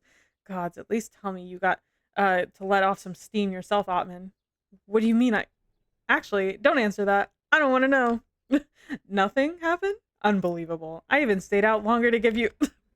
Wow, Rain's so real for that. Uh-huh, and I'm sure your generous act will be remembered for the ages. Now get up, Rain. We need to get something to eat and leave. With great effort, Rain tugs on their clothes and shoves their things in their pack. You bid the innkeeper goodbye and step out into the street. At this early hour, it's strangely quiet. The partygoers have finally gone to get some sleep, though some of them have chosen the streets as their bed. You retrieve your carts and horse. Otman sighs in relief as he notes that nothing was stolen. You set off on your journey once again, leaving behind Willow's End and its festivities. A few days pass without incident. The road is quiet again, and you hardly meet anyone. The weather is cloudier and grayer now. One morning it's especially chilly, and mists swirl along the road. The sun rays shining through them give the landscape before you strange, eerie glow. For some reason, you feel on edge. The road is silent, and there's no one else to be seen, but you have an uneasy feeling you can't shake. Goblins! I don't know. Like something bad is going to happen. You catch Otman's eye, who looks more tense than usual as well. You feel it too? Yeah, like there's something out there. Maybe it's just the gray weather. Yeah, it might just be nothing, but keep your eyes open. Nothing happens for several hours, but you're starting to doubt yourself. Are you just imagining it? Your neck prickles as though someone's eyes are on you, yet when you turn to look, there's nothing there. You keep going. Your usual break time has been well over an hour ago. You all feel too restless to stop and eat. Then, without warning, an arrow lands in front of Otman's feet. Good sound effect. The horse startles and whinnies, tugging at the reins. Otman manages to calm him down while his eyes dart wildly across the horizon in search of the arrow's source. 3 hooded figures appear from the thicket, bandits, most likely, looking for some easy loot. Hail and well met, travelers! They advance slowly, weapons out. The archer has their bow drawn, arrow at the ready. Otman's hands twitch on the hilt of his sword. And what is it that you want from us? Straight to business. Well, if that's what you prefer, lay down your weapons and put those hands up, nice and easy. If you're a good boy, we might even let you live. Otman glances back at you, then at Rain. He can't say anything, not with an arrow aimed at his heart, but... Now, you're not thinking about trying to take us on, are you? They flash a toothy grin and swirl a dagger in their hand. That would be unwise. Be a dear and cooperate with us. Otmund slowly grips his sword, uh, making as if to do as the bandit said. Sorry. You exchange a quick look with Rain, and almost imperceptibly they nod. You shift just a little closer in an effort to hide Rain's gestures from view, and you hear them whisper something under their breath. The next moment, an ear-deafening boom erupts from Rain, and a thunderous wave crashes against you. Your constitution is pretty sturdy. Your physical endurance isn't the best. Yeah, I haven't even thought of what we're fucking doing. We're the healer, I guess. I don't know. The blow knocks you some feet away from Rain, and you wince as you take damage from the impact. Ugh. You have to hand it to Rain. It sure did its job at taking you by surprise. It looks like it was enough of a distraction to give you a fighting chance. Ahead of you can see Otmund stood his ground, sword already in his hands. Two of the bandits were knocked back, but the largest of the three didn't get swept away. You fight with magic, with weapons, with a mix of both. We're definitely probably a magic. That's us. You don't have time to catch your breath. Your hands glow with the familiar thrum of your magic, and you narrow your eyes, and they scramble to their feet. The archer immediately targets Rain, sending several of what must be magically imbued arrows their way. Rain retorts with vicious fury. Their magic flashes and sparks in a whirlwind of storm. Shards of ice embedded themselves into the ground where the archer stood mere seconds ago. The archer keeps dodging their attacks at the last second. When they get too close for Rain's liking, Rain disappears again in a swirl of silvery mist. With gritted teeth, Otmund fends off the largest bandit. It looks like they're matched in strength. Close by, the leader is getting up on his feet again as well. Shit. Teamwork makes the dream work. No fear, charge! Teamwork makes the dream work. You dart closer to Otmund. You can't let him get drawn into 2 versus 1 in a close quarter combat. If you stay together, you can offer him support where he needs it. Yeah, we're very support heavy. We're back press to back, you create an opportunity for Otmund to get in a well-placed blow, and the largest bandit staggers back. Yeah! With that extra little bit of help, Otmund slowly gains control of the flow of battle. You can only hope that all the flashing sparks behind you mean that this is the case for Rain as well. Now that both Rain and Otmund are engaged in battle, that leaves the bandit leader for you. They stagger to their feet and shake their head, as if to get rid of any lingering dizziness. Then they sneer at you and draw their daggers. Come on then, sweet thing, I'll show you a good time. And immediately they're upon you. The bandit might not have any kind of refined technique, but they're quick and fierce. They're not above using underhanded tricks either. You parry their blow or slashes best you can and return the favor, swiping and missing and swiping again. One of their daggers nicks your cheek and then your arm, and then one lodges itself into your shoulder. Damn, okay. Maybe Rain senses that you're struggling because in between their combative magic spells, they cast one on you. You feel its effect instantly, a warm, tingly feeling on your back. You have the feeling that one of your next attacks, the odds will be tipped in your favor. For now, you summon the magic to your hands and target the bandit with bursts of energy. Let's see if you can dodge that with your pathetic daggers, asshole! Just when the bandit thinks that they've got you, a well-placed kick sweeps them off their feet. The bandit attempts to drag you down with them, and soon it's a wrestling match. Their elbow drives into your ribs, and you cough in surprise and pain. Now or never, you wriggle an arm free, yank their dagger out of their shoulder, and knee them in the stomach to buy you time.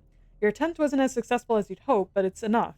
They cry out and lose concentration for a second. You snake your arm around their back, dagger in hand. Desperate, you call in the piece of good luck Rain has bestowed on you, and with all the forces you can muster, you plunge the blade in between their shoulder blades. The bandit cries out and stiffens before they go limp on you. They stare at you as light slowly leaves their eyes. Their lips move in a last, few unspoken words. You shudder. It's not the first life you've taken, and it won't be the last. It's inevitable in this line of work, but that doesn't mean you enjoy it. You shove the lifeless body off of you and unsteadily get to your feet. That took more out of you than you would have liked. The wound in your shoulder aches and is oozing blood. Otmund seems to be doing just fine. He's still fighting, but you can tell it's a losing battle for the bandit. Otmund's already on top of him, and his strike just seems to keep on coming. Rain is struggling a little. They're further away from you, but you think you can see they've been hit. Yet, they keep dancing in and out of range of the archer, taunting them to get into a position that works in Rain's favor. Oh god, okay, we're not sitting this one out. That's crazy. Oh, this is where being middle doesn't help you at all. And this isn't an option to me. No, we gotta help. I mean, but Rain was struggling and Otmund wasn't. But, okay, wait, I'm gonna go back and say, no, a choice that has consequences. Okay, we gotta help Rain. Otmund will probably be fine. Probably. You're not doing too well, but you're worried. Rain might need your help. You can patch yourself up and rest after you kill the bandit. But what if that contributes to the romance? Then we fucked that up. Sorry, Rain.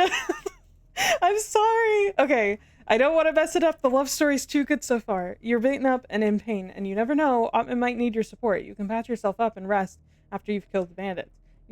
You hurl your last remaining spell at the bandit. Your aim is off and you miss, but for a split second they take their eyes off of Otmund.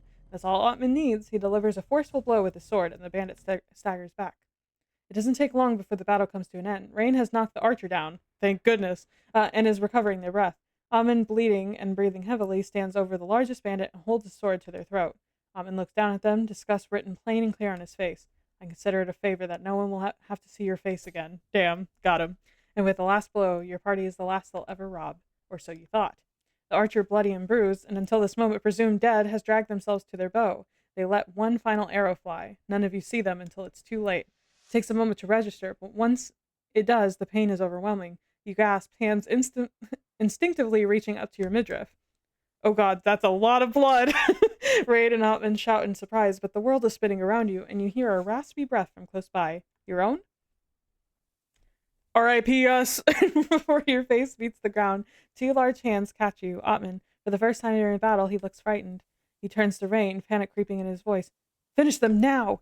Rain is visibly distraught and on the verge of tears, but does as he says. A well-aimed ray of frost hits the archer, and their head lolls to the side. What do we do? What do we do? We stay calm, is what we do. Come on, help me get them to the side of the road. We need to get... Otmund's voice sounds farther and farther away. You blink and fight the fuzzy darkness, but you feel so heavy. The pain is so much. Maybe it's better to drift away. God damn it, Corey, don't you dare die on me. R.I.P. I'm just going to sleep, y'all, don't worry. You float in and out of consciousness. You catch the snatches of conversation, and it's like the sound comes from underwater, muted, slow, and impossible to make meaning of. When you wake, you're dismayed to find that the first thing you notice is a searing and unrelenting pain. Your whole body aches, you feel shivery, and the spot where the arrow buried itself in you feels like a pulsing, throbbing wound. Put bluntly, you feel like shit. But your right hand feels warm. You turn your head, which feels like 100 pounds, and find Otmund beside you, holding your hand in his. You have no idea how much time has passed. The only thing you can see is the sun is painting the sky brilliant shades of oranges and reds. It must be a late afternoon or evening. Otmund looks exhausted, face pale and drawn. There's still some blood splatters on his cheeks. Carefully, you flex your fingers. Otmund's eyes fly open immediately. His voice is hoarse and soft. Corey? Your own voice comes out like a cracked whisper. That's me. Otmund closes his eyes, his grip on your hand tightening for a moment. When he opens them again, he makes a weak attempt at a smile. Scared the shit out of me, you did. Raiden's been beside themselves. They're sleeping now. How long have I...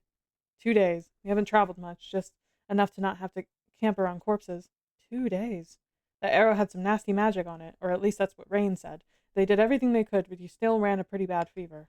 Otmund lets out a breath. But you're okay, just like I knew you would be. He brushes some hair out of your face. Well, we need to get you back on your feet somehow. Are you feeling hungry? Rain has cooked up some gruel. Actually, maybe I should see if they're awake. He looks away, presumably to where Rain is sleeping, then back at you. I'll be fine on my own. Can you stay with me? Can you stay with me? Of course, anything. Anything, you sure? Otmund's expression softens as he smiles. Yes, anything at all. That flusters you a little bit. Best to change the subject. Actually, I could go for some gruel. Is the horse okay? My head hurts. Is the horse okay? And the cart, did anything get damaged? The horse is fine, a little startled but unscathed. Cart's fine too. You just worry about yourself now, you hear me? Okay. The two of you sit in companionable silence for a while. Amund's hand is warm and comforting, and a few times you almost drift off to sleep. You stubbornly struggle to stay awake. With closed eyes, you focus on the crackle of the nearby campfire, the sound of birdsong, the rustling of leaves in the wind, Otmund's voice. Otmund's voice? I have to admit, when I saw you take that hit, I lost it very unprofessionally. Maybe he thinks you're asleep. His voice is low and soft. He might just be talking to himself.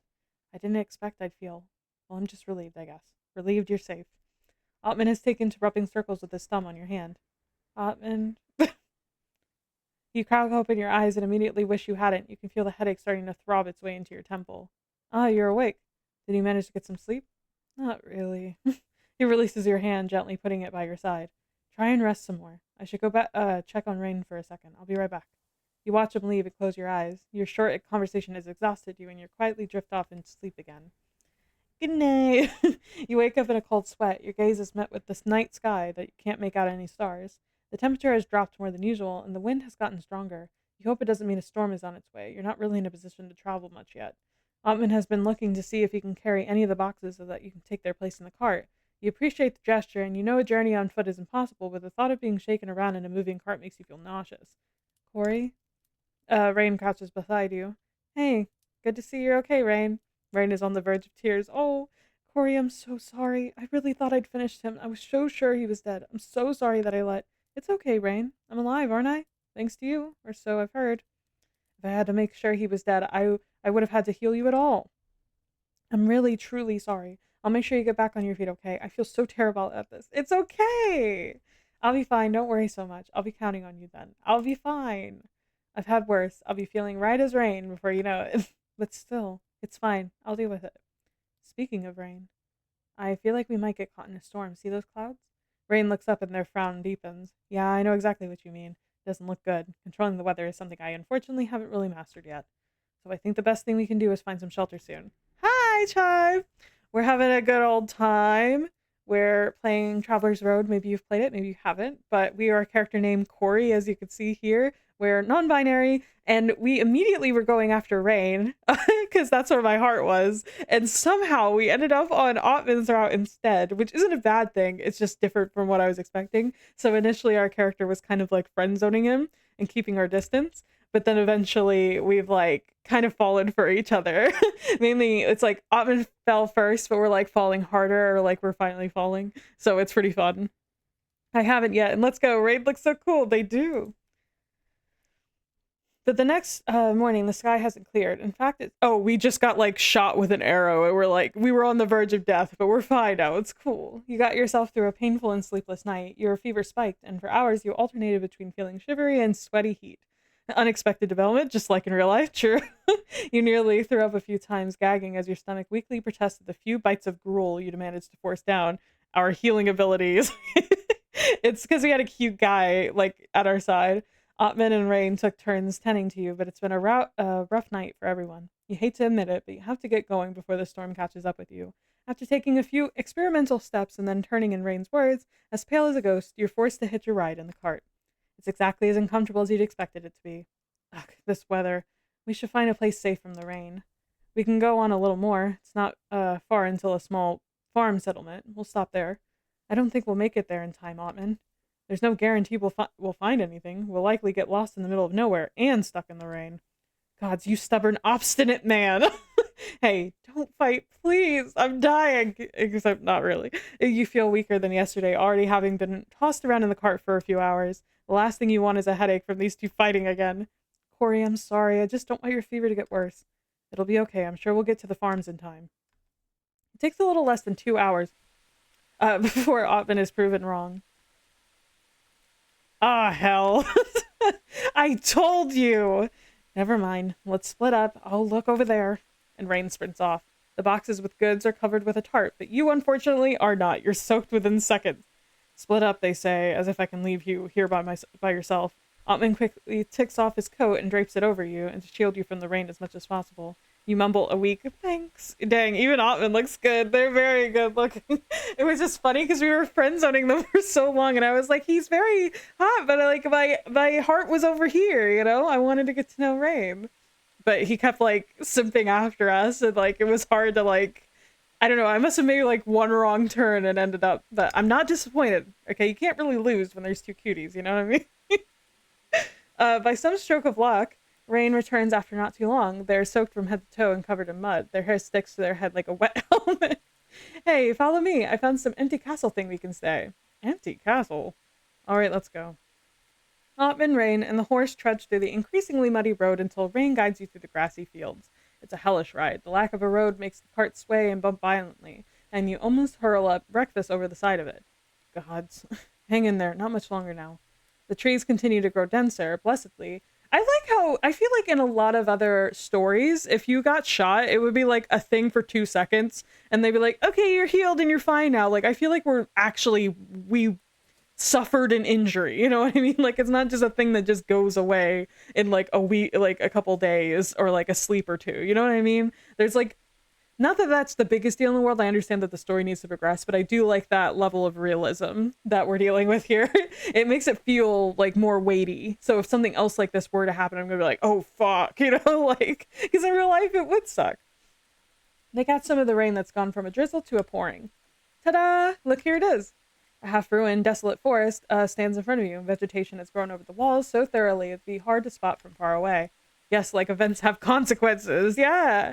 Otmund ventures into inspect the walls. And honestly, for like a romance, it works even better because it's like you get to see your love interest like really take care of you. So it's fun. I'm having a good time. After he's satisfied, he takes in the cart and horse. Looks safe enough. The roof shouldn't collapse on us anytime soon. You breathe out in relief. You're not sure what you would have done if you hadn't been able to find any shelter. Hey, yo. Hold up. Hey, we got the tarot. Anybody want a tarot reading? You got your shinies? Have you been saving up? Rain quickly sets to making a fire, and soon you're huddled in front of his warmth. The I mean, it makes sense, okay? Also, I love, and I remember there was a fan fiction. It might have been the same one I was talking about earlier, but one of my favorite fan fictions was like, they did such a good job of like tackling like organic romantic scenes. For instance, like they had a scene where it did rain and they did have to like strip off their clothes really fast because they were going to get sick. And I felt like, any other story, they would have like had a more what's the word, contrived reason for that happening, but the way that they organically made these things happen was good. And so far the story's done the same thing. Like we had a one bed trope so far, now we're having like a like a shirtless thing. It makes sense in the context of the story and like while it's happening, instead of just being like, oh okay, now we're gonna have the trope here, we're gonna have the trope there, which I'm not mad at, but I do like when it happens in a more like organic fashion. I'm team polyamorous route. I don't know if there's one. If there was going to be one, this would be the perfect game because I've been having such a hard time picking between the two, but if not, we did save some polyamorous tieflings though earlier in the route, but I'm pretty sure the game isn't polyamorous. The fort is empty aside from some crumbling furniture strewn about. It makes for some pretty good campfire fuel. I love that Otmund just takes notes on everything. What a cutie. You've all had time to remove most of your clothes and hung them out to dry near the campfire. Titties out because I'm trying to see them. It's okay. I'll headcanon it into reality. Yes, of course. That's what fanfiction was made for. And you're tempted to doze off again, but before you have the chance to, something soft is dropped on your head. When you grab at it and crane your neck up, you find Otmund standing behind you. It's a dry piece of cloth, most likely from his pack. Dry yourself off with that. You must be cold. I mean, you seen Twilight, Otmund? Remember when Jacob had to keep Bella warm? That's all I'm saying. That's all I'm saying. You ruffle it over your hair. Min sighs and rubs his face. He looks tired. He frowns at the boxed goods. Despite the tarp, some of them still got a little wet. I'll start going over the inventory. We need to make sure nothing got damaged. Rain, you come help me. You can list things on the log. Rain whines. Why? I did a good job, didn't I? Found us a nice fort and everything. Don't I get a little rest? A thank you? Fine. Thank you. Happy. Now get over here, please. Can I help, Otmund? Butter. Two shirtless men. Wait, Butter, I'll do you one better. I'll rewind real fast. We just had this, GG. Time to eat, everybody. Yum. Okay, anyway. Back to where we were. Rain whining. Don't I get a little rest? A thank you? Fine, thank you. Happy to get over here. Ugh. Can I help, Otmund? No, you just get some rest. You shouldn't even be on your feet. Damn. All right. You don't protest. You feel completely spent. That isn't our character, though, to just like, yeah, I know I'm dying and all, but does anybody need any help? It's like, no, just lay down. Yes, heaven. Yes, average. Look, if this was Chime's game, that would have been the title image. It would have been, but you know what? Most devs have some restraint and then they just use another CG or another key art in order to advertise their games. They don't need to lure them in. I'm joking. I'm also guilty of it at least once. Twice. I've done it twice. Okay, maybe I'm not that I'm not that much better. It would have been. Fortunately, your bedroll is dry enough to get used. You're so exhausted you're asleep within minutes. Honestly, I was thinking it was perfect. Look, you've got a brand. When you open your eyes again, the storm hasn't let up in the slightest. The rain drip, drip, drips onto the stone floor from cracks in the ceiling. You're sweating, and the pain in your side is a dull, throbbing ache. Maybe you should take more of that tonic Rain made for the pain. You slowly get up, one hand clutching the area of your wound. Is Rain asleep? Looks like they are. They're almost completely covered by their bedroll, curled up in the next to the fire. Hey there, were you looking for something? You! We're actually not a flirty character. I like anytime that there's a flirty option, I've chosen something else because our character is very like reserved. Is it a bit of a slow burner, okay? Which I typically don't play, but it feels right for this character. LMAO, my thumbnails are the sirens luring you into drama. Yeah. The most guilty being like oh god, what was it? He tastes like poison, I think is like one of them. What are sirens if not harbingers of sweet disaster? Oh, slow burn. We love a slow burn. Funny enough, I didn't think a lot of my games qualified as slow burn, but I think for a lot of people it does, because I think when I play other people's games, the romance does progress faster than what I do. I just like, for whatever reason, it always feels too soon. Like, it always feels too soon. I'm like, yeah, we could have like 3 more scenes before a kiss, and I love an almost kiss. I love dragging it out. I love the anticipation. And not that like the second they kiss and stuff, it's not interesting afterwards. Like, it can be, but I feel like once you cross that line, you can never go back before that line again, you know? It can never be the same as it was before the confession and the kiss or whatever. He tasted like poison. The web build doesn't even have spice, just the trauma. That's crazy. That's so funny. They're drawn in. Yes, queen, give us nothing. I'm just joking. I'm joking. You startle for a second. Otmund's face is only partly illuminated by the fire's glow. Yeah, actually, the tonic. Otmund is already up and rummaging through Rain's pack. God, what a mess. Can't ever find anything in here. Ugh. Here it is. He's such a mama bird. He hands you the bottle, and you gratefully take a swig. It's incredibly bitter. You pull a face. Heh, I'd reward you with something sweet, but I don't think I have anything like that on me. I can think of something. No. This is me. This is me, not Corey. Corey and I, we are 2 different beings. Yes, queen, give us nothing. Proceeds to give worse than nothing. Don't worry about it. I can think of a few things. Dude, if I was playing as me, I literally said that, didn't I? Didn't I just say that? Don't worry about it. I could take it. The tonic's got nothing on me. You're very strong, I know. Rain warned me you shouldn't take too much in one go. Don't overdo it, all right? You start to say something else, but you're interrupted by your own yawning. Feeling a bit better? Go sleep some more. I'll keep watch. You don't protest. When are we gonna give him his locket? We bought it and we were never able to give it to him. Yes, Otmund, father figure. Mother figure. The tonic must be kicking in because you feel drowsier by the second. The pain has started to subside as well. Cursed jalapeno, what? You close your eyes and drift off. What do you mean, cursed jalapeno? What does that mean? The next morning, the storm has let up a little. It's still raining, but rain informs you that the clouds definitely look a little lighter. Oh, like it's spiced, but it... Yeah. Okay. That makes sense, I think. After eating some breakfast, you glance at Otmund. He sat on top of a crate, frowning at the travelogue. You sit down next to him. So, should we head out again, since it's raining less? Otmund looks up in surprise. Head out again, are you kidding? You're not fit to travel yet. What about you planning the itinerary? Otmund stops talking abruptly and stares at you. He laughs. He places a hand on your shoulder. Who gives a fuck about the itinerary?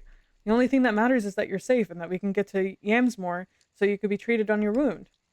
Pull out of his grasp, relax into his touch. We can relax. You close your eyes, leaning into the warmth of his touch. Okay. If you're with me, I'm not worried. Otmund's face turns serious. It's a big deal, Corey, or at least it is to me. Thank the gods for this fort. I had no idea something like this was on our way to Yamsmore. Maybe people just forgot it was even here in the first place. It's not on any map I've seen, anyway. Whoever took up their residence in here, it's been a long time since they've been home.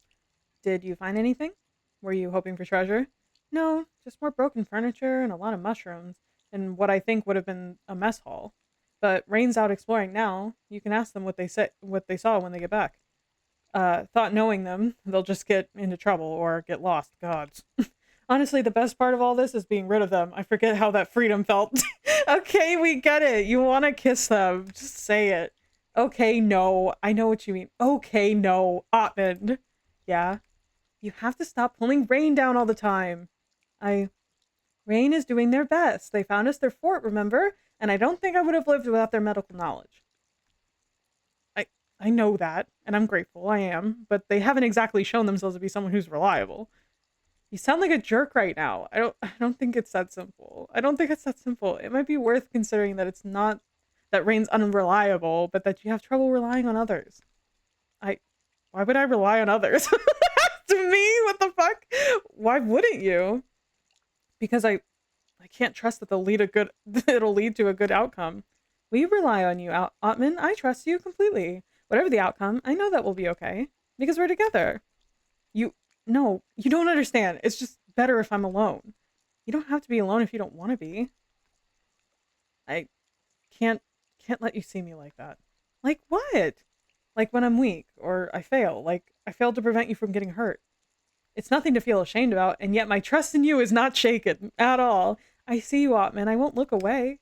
Otman's face crumples, however briefly, and he averts his eyes. What you said about Rain, you're right. I can't keep doing this. Thank you. I promise I'll make an effort. Thanks, Otman. I have faith in you. Have faith in us.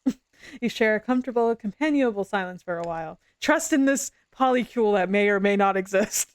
A strange expression on their face, but when you ask if they're all right, they smile like usual, assuring you nothing's wrong. It's okay. We love boy failure. I love failures in all genders. They say they didn't find anything exciting in the fort. Guess it really is just an abandoned ruin. Rain's herbal tonics are definitely doing their work, though. You can eat a bit more today, and your side doesn't feel like a knife is constantly stabbing it anymore. After 3 days, the storm finally lets up. Thanks to Rain and Otman's care, your fever is almost down as well. It's time you get back on the road. You'll still travel in the cart for a bit, so yeah, just so you don't wear yourself out again too fast. But you have good hopes you'll be back on your feet in a couple of days.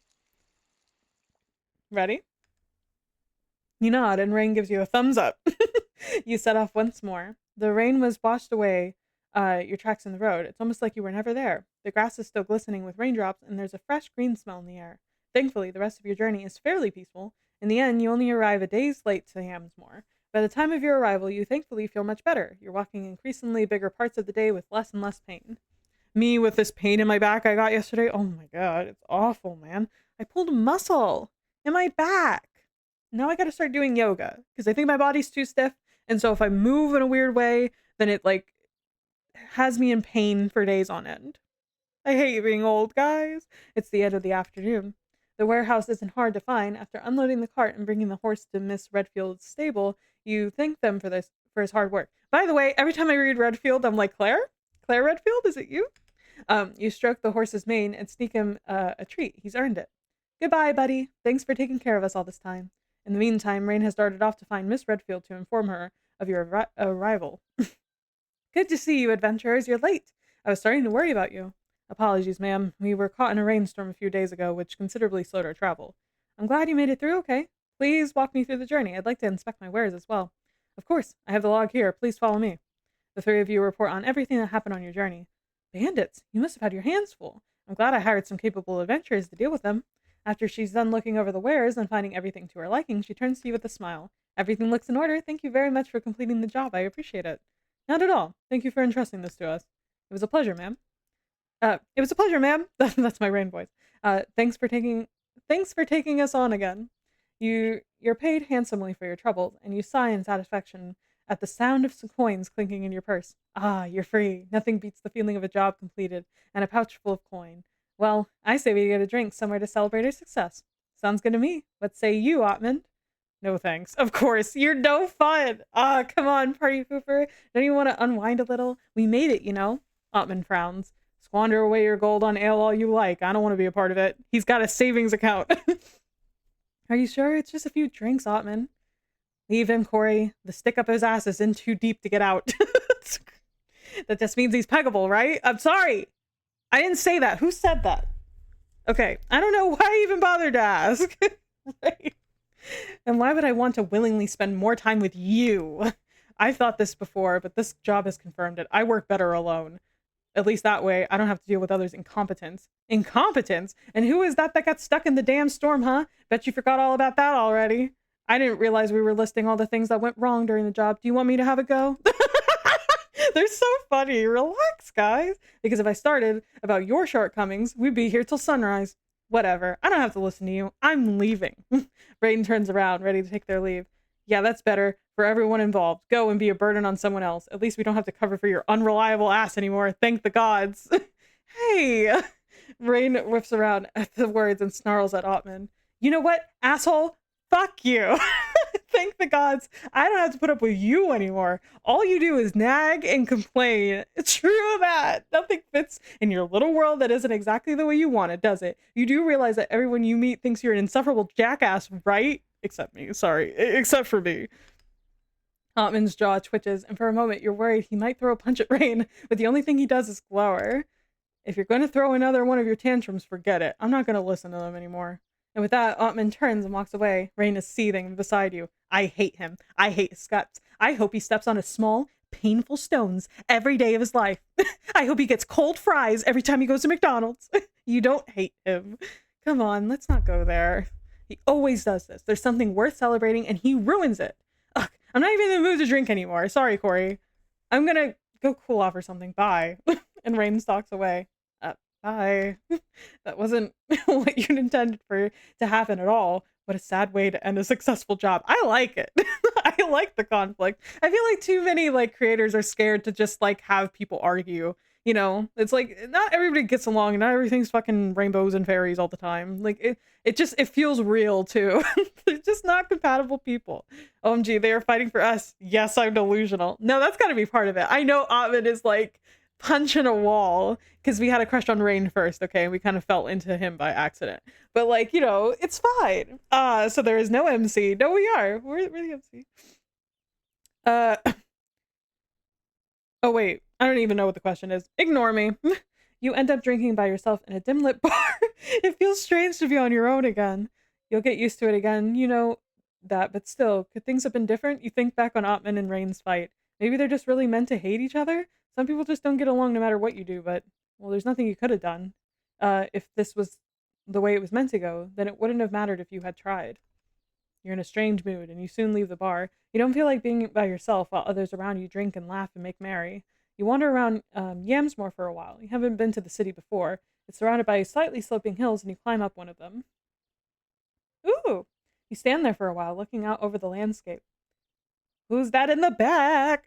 After watching the first evening stars appear, you're about to head back to find a place to sleep for a night when you spot someone in the distance. They're heading away from Yamsmore. They're too far to tell for certain, but the cloak flaps in the wind just like Otmund's did. They paint a lone, dark figure against the road. A star blinks and fades out in the sky. You watch as you see them disappear into the night. Did we get the bad end? A mischance, a wrong choice. Sometimes people's hearts just do not align. May you find happiness on your next adventure, Corey. R.I.P. We did. We got ditched. We were too passive. I actually don't know what we did. I have no idea. Am I surprised? No. Have you met me? This is what we do on this channel. If we didn't get the bad end first, we wouldn't even be doing things right. I actually do it on purpose. It was purposeful because I like to save the good end for last. Everybody knows that, okay? It definitely wasn't an accident, and it definitely doesn't suck a little bit. No, it's good. It's good. I like playing the way that I like to play, and if it gets me, you know, a bad end, then so be it. Though I probably will need a walkthrough for the sake of just, I don't know, progressing. You know, so let me locate that real fast. Of course, it was all part of the plan, all according to Keikaku. I don't actually think there is I think I'm just gonna have to figure it out. Apparently a lot of people also struggle with getting it, so I don't feel too bad. I don't even know what triggers it, so I guess I'll just do the same thing I did and let insanity take over. And like, you know, do the same thing, but change nothing. That's what I like to hear. Get that strength back up. He leaves your side for a moment to return with a steaming bowl of gruel. Here you go. You weakly pick up a spoon and shovel some inside. It's tasteless, and your stomach churns at the food, but it's the quickest way to regain your strength. You can't keep lying around forever. The two of you sit in a companionable silence for a while. Otmund's hands is warm and comforting, and a few times you almost drift off to sleep. What do we do wrong, Stink? I'll be counting on you. Of course, I'll do anything I can. You briefly touch Rain's hand. It's okay, Rain. These things happen. That's why we're with the three of us, so we can take care of each other. Rain nods tearfully and takes your hand in theirs, squeezing it. There's something I'm more worried about right now. I feel like we might get caught in a storm. See those clouds? And then we're caught up. Okay. Um, Maybe it like I was too focused on one side of the party instead of trying to balance it more. I don't know. I have actually no idea. I don't know where we went wrong. Uh, I don't think that would change anything. This. Watch me make the exact same choices. See, okay, like I disagreed. I was like, no, like Rain's a part of the group, you know? And I feel like that's the right thing to do. Okay, maybe we need to scold him here a little bit more instead of being like, I don't think it's that simple. And you thought calling me a jerk would set a good example? You've been nothing but pretty petty about pretty much everything Rain has been doing during this whole job. Don't you think it's time to be the bigger person and stop this? If you even knew half the shit they do or don't do that don't start about, I can't believe you're taking their side. I'm just trying to be a centrist. Now we get into the bullying love interests route. Perfect, yes. I'm not taking anyone's side. I'm just trying to let you know that your behavior isn't helping anyone. I heard you loud and clear. If you're done, leave me alone. Fine. Now we're fighting. You leave Otmund to stew in his own thoughts, and equally irritated, you sit down, facing away from him. When Rain returns, they have a strange expression on their face, but when you ask if they're all right, they smile like usual, assuming nothing's wrong. They say they didn't find anything exciting in the fort. Guess it really is just an abandoned ruin. Rain's herbal tonics are definitely doing their work, though. You can eat a bit more today, and your side doesn't feel like a knife is constantly stabbing it anymore. After 3 days, the storm finally lets up. Thanks to Rain and Otmund's care, your fever is almost gone as well. Okay, I'm just rereading some of the stuff. Whoops. Oh, we got the bad. Okay, so the choice that determines it, it must be like multiple choices. I don't know. There is not a walkthrough, which is odd. Maybe somebody in the comments who didn't spoil something will let me know.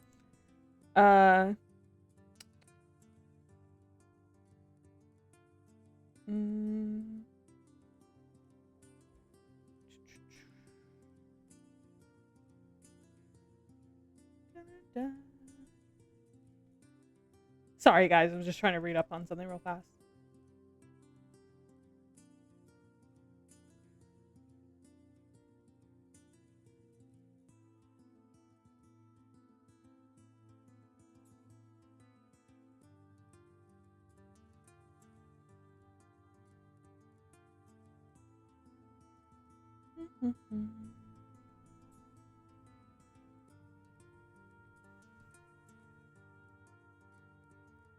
No luck so far.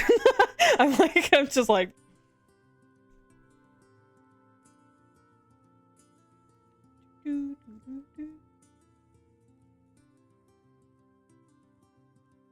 It might just be a trial and error thing.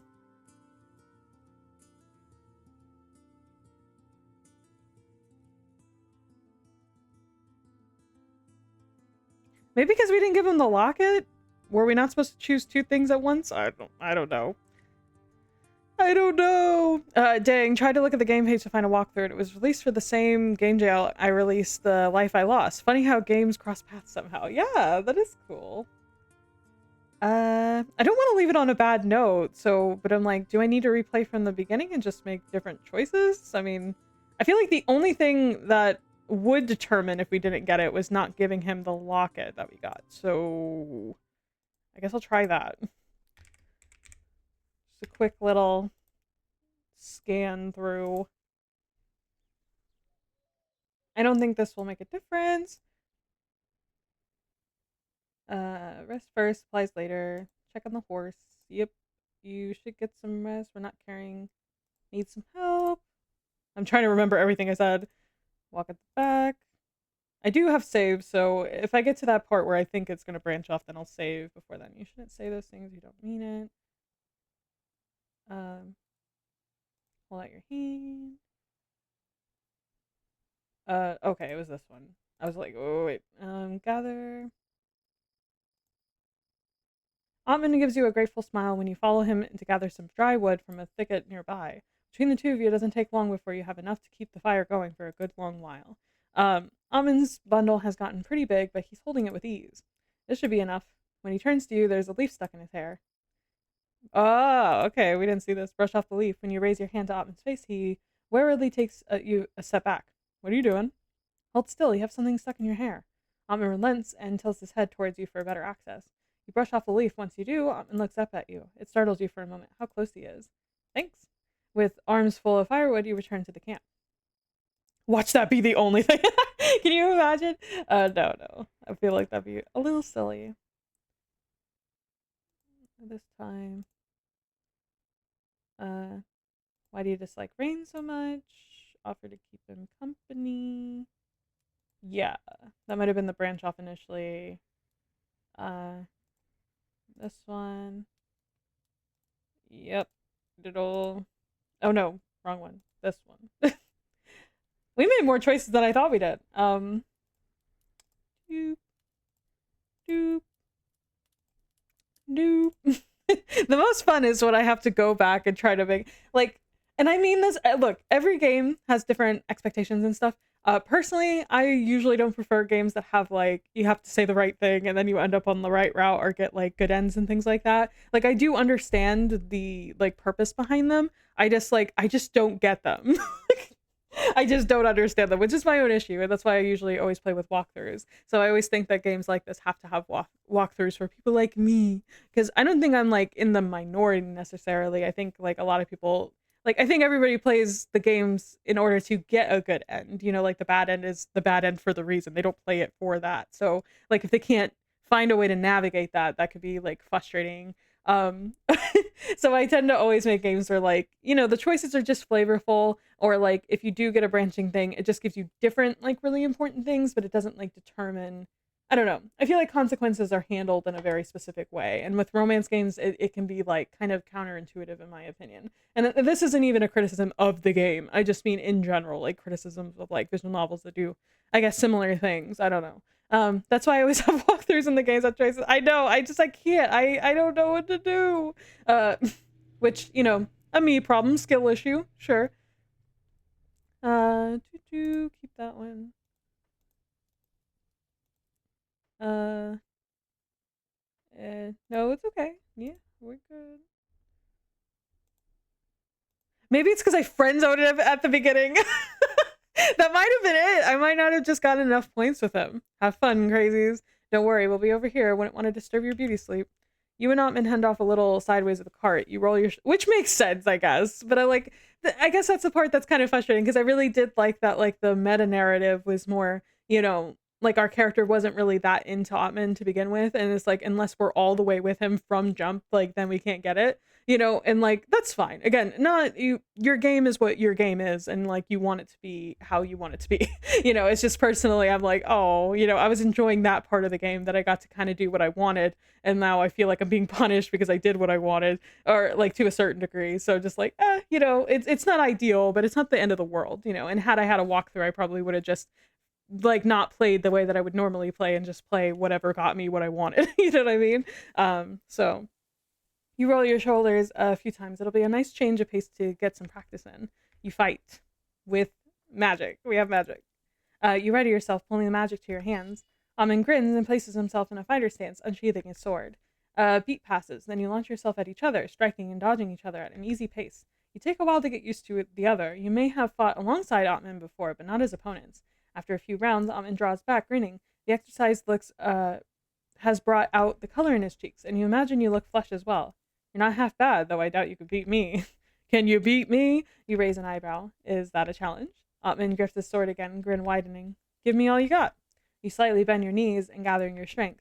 Then you surge forward. It's difficult. Otman is strong, and from what you've been able to tell so far, an experienced fighter. You decide to throw a feint to distract him. You make as if you're going to come from his right, but position yourself to pivot at the last second. Yes, I think it can be fun to explore a game according to your guts. Honestly, I think an epitome of rewarding the player for just having fun with the choices is Rectifier. You really did a good job with the personality concept. Thank you. That's very sweet. I think that's why I do it, or like why I wanted to do that with Rectifier. I said it in like an interview or something that I did, but basically like it's no offense, it's kind of because of visual novels like growing up where like especially those mobile ones, like you and it was worse in the mobile games because it didn't make any sense like what choice was the right choice. Like it was just so random in my opinion of just like, and if I didn't do it, like I had spent like so many like passes and times, like real world time grinding trying to get to a good end only to like not get it because I just didn't know what the fuck to do, you know. And like I think that's like kind of scummy or just like, and that's why they did it, I'm sure. And I'm not saying this game did, I swear I'm not. It's just the conversation is brought up because of the game. Um and I think I just prefer, it's a preference thing. I prefer games where you can just be, for the most part, unpunished, especially in a romance sense of just approaching it the way that you would approach it or how your character would approach it. You know, um, and like games, for instance, like I'm not as scared of consequences as games either. Like I play Dragon Age, and Dragon Age is all about that. And I made a lot of mistakes. But I think the difference is, and why Dragon Age kind of fails in later games actually, is because Dragon Age Origins like encouraged you to kind of make choices, but no matter what you did, you could still save the day. Like you could be the most evil son of a bitch or fuck up everything you do, but you still manage to like get a good end at the end. You know what I mean? Granted, like it's a little tainted in some of the mistakes and things that you made, but that made it feel more real. Like it was, you created your own very specific experience. So it wasn't like, oh no, I didn't do A, B, and C, and now I'm now it's bad. And it's like, oh well, how was I supposed to know? Yes, LOL, order spaghetti, order carbonara, and somehow the spaghetti leads you to the bad ending. Right, exactly. Because the love interest is secretly allergic to spaghetti. How tragic. Exactly, Chime. That's like exactly how it feels. Again, nothing against this game. It does make sense that, like, in all fairness, like it makes complete sense that like if I wasn't into Otmund from the beginning and I wasn't like actively spending time with him until like halfway through, that he would be like, yeah, I'm good. I just like when I really started enjoying the game was when I was like able to have that kind of sub narrative. And because it's like D&D on the page and that's how it's advertised, I guess that's where my brain kind of went. But of course, like making a game, a visual novel, is going to be a lot less flexible than like an actual D&D campaign or something that like has a lot of budgetary, freedom and so on and so forth. So again, not a criticism, just more just like, like that's it. Yes, and I think having a very memorable and satisfying bad ending could also not be very interesting, rather than just conceiving it as a not the good ending, but a real part of the narration. I agree. Like it says something. Like for instance, Gray. This is actually very relevant. So when I played, I'm not going to spoil. I'm going to do what I can not to spoil it. But basically, I played Hedge Wizard by Gray, and she does a really good job of giving you like a bad ending that feels super fitting, because basically like your character isn't on alignment to go one of two ways, and you can really encourage them to go one of two ways, and like it, by the time that you get to it, it's like, yeah, okay, like I deserve that, like I've been being the way that I've been being, you know what I mean? Like, and I feel like that's a hard thing to do. I'm not saying it's like, oh well, just make a good bad ending. It's like, it's not easy. There's a reason why a lot of them aren't good and why some people maybe just opt out of making them to begin with, because it's like it kind of just feels like, oh well, we have to have a bad ending because all visual novels have bad endings, and it's like, no, it needs to serve an actual purpose, or say something in regards to the story and its themes and the character, or something, and I don't feel like they do that. Also, unfortunately, I come from like a novel writing background. Unfortunately, I don't know why I said it like that, but like I come from a novel writing background, and they always talk about how like you can't betray readers' expectations, especially specifically in romance, because it's like people read romance for one reason, and that is to, be romanced or to experience romance, and that usually comes with a happy ending. And then if you have a romance that doesn't have a happy ending, that's always classified as a tragedy. It can never be classified as a romance because that's false advertising, that kind of thing. So like I think when I play romance games, and like again, not the fault of the game, probably my fault of expectations and setting them.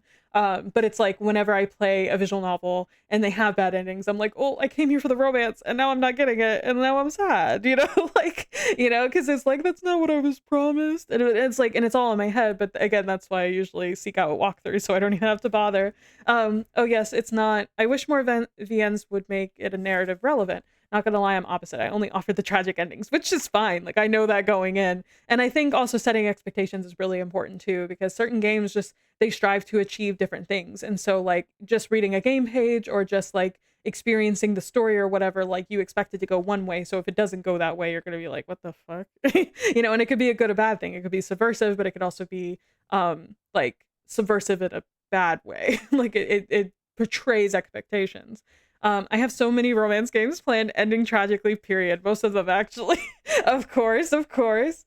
And catches on, and he's just a fraction too slow, and he still managed to land a hit on him. He loses his balance and you seize your chance. You throw yourself at him to tackle him to the ground. Within seconds, you're on top of Otmund. Yep. Pinning him underneath you. You laugh and lightly tap him on his chest. What was that about me not beating you? This is what we call a fluke.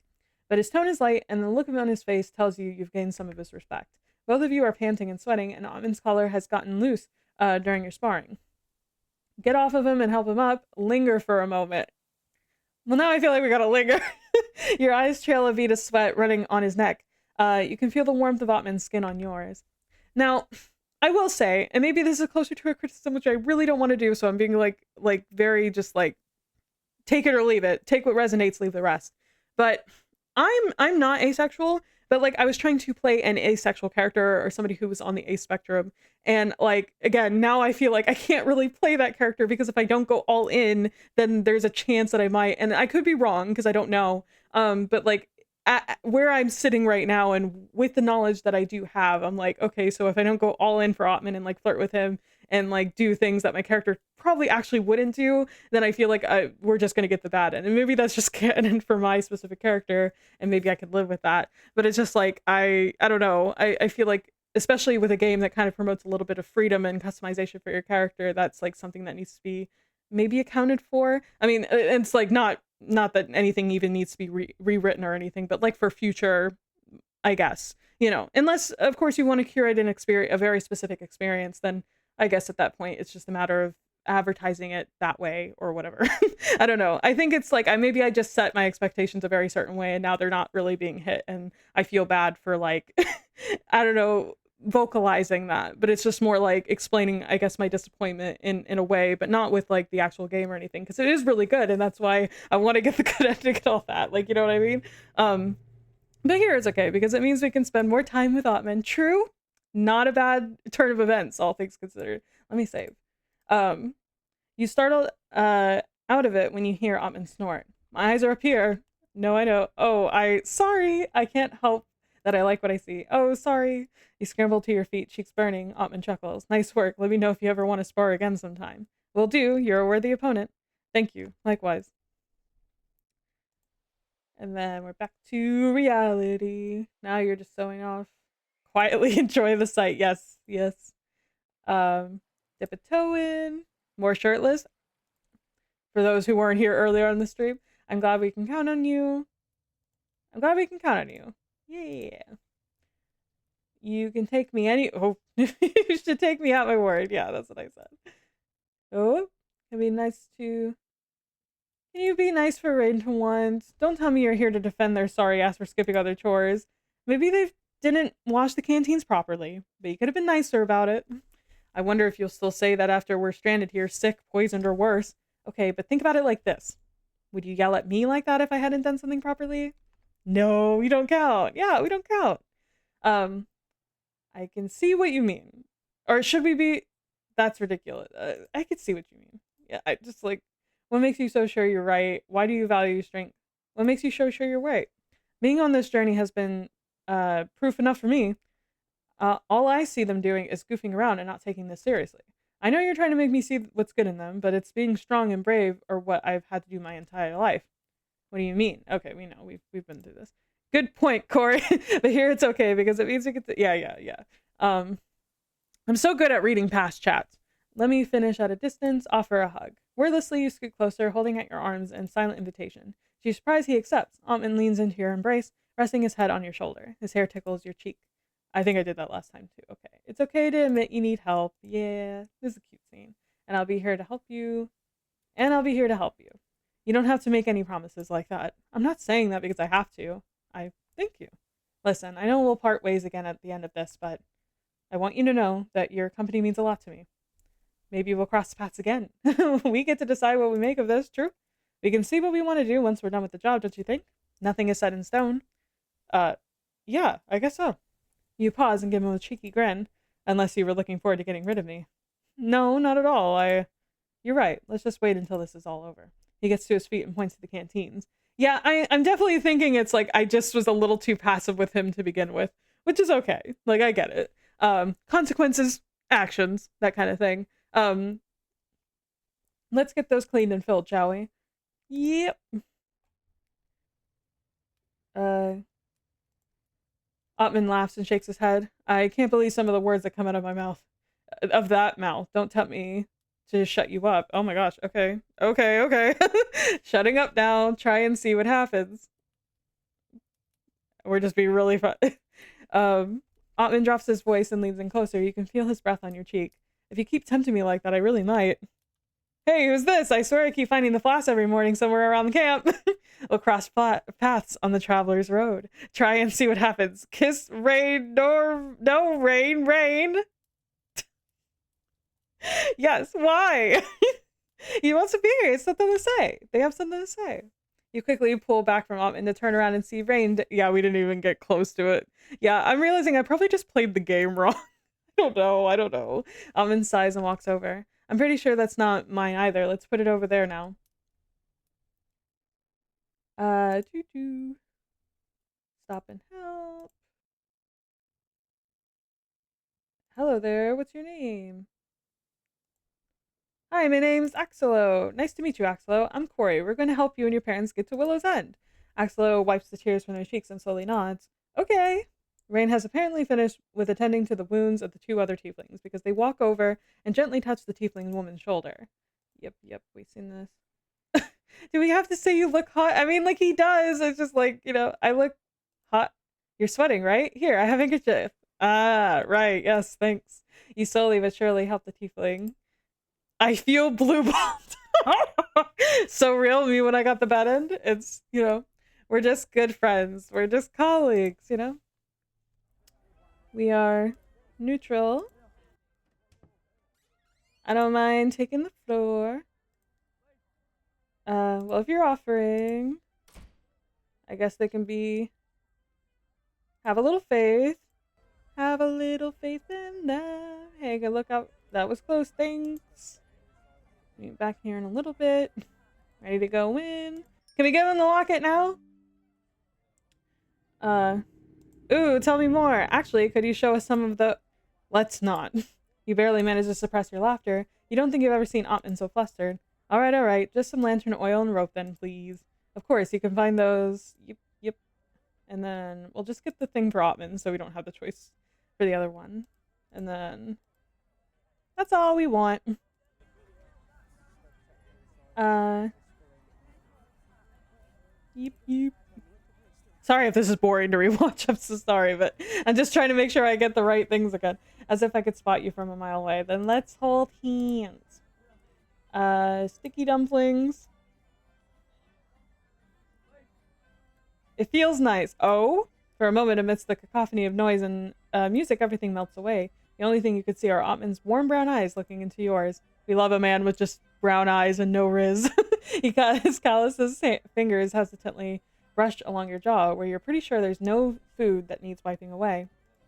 A particularly loud round of applause and cheering startles you both out of the moment, and you both quickly pull back. You avoid each other's gaze when you struggle through the partying crowd once more. After fixing their hair one last time, Rain waves at you as they leave the festival. Alright, you two be good now. And with that, they disappear. Alright, the festival. Well, if you happen to want some company, I wouldn't mind going with you. I'd like that, yeah. We didn't have this option before. I did something wrong, I know I did. Wonderful. Just, give me a second to get ready. Once he does, you head on out. Otman stiffens the moment the wave of sounds and people hits the both of you. Honestly, you're a little surprised he offered to go with you. He doesn't really seem like the partying type. You alright? I'm fine. Just say the word and we could go back anytime you need. Don't worry. If I want to leave, I will. Now, where to? The lanterns that have been strung along and across buildings bathe everything in a soft, glowing light. With the darkening sky above and the merry crowd around you, it feels magical. For a while, you let yourselves be carried along with the flow of partygoers. There's all kinds of people here. You spot elves, halflings, half-elves, half-orcs, tieflings, humans, dragonborns. We read this, but like on our own when we went by ourselves. Otman is content to follow you wherever you have an interest in going, but you want him to enjoy the festival a little too. Wanna dance? Are there arm wrestling over there? Wanna dance with me? A group of musicians near a larger square has caught your eye.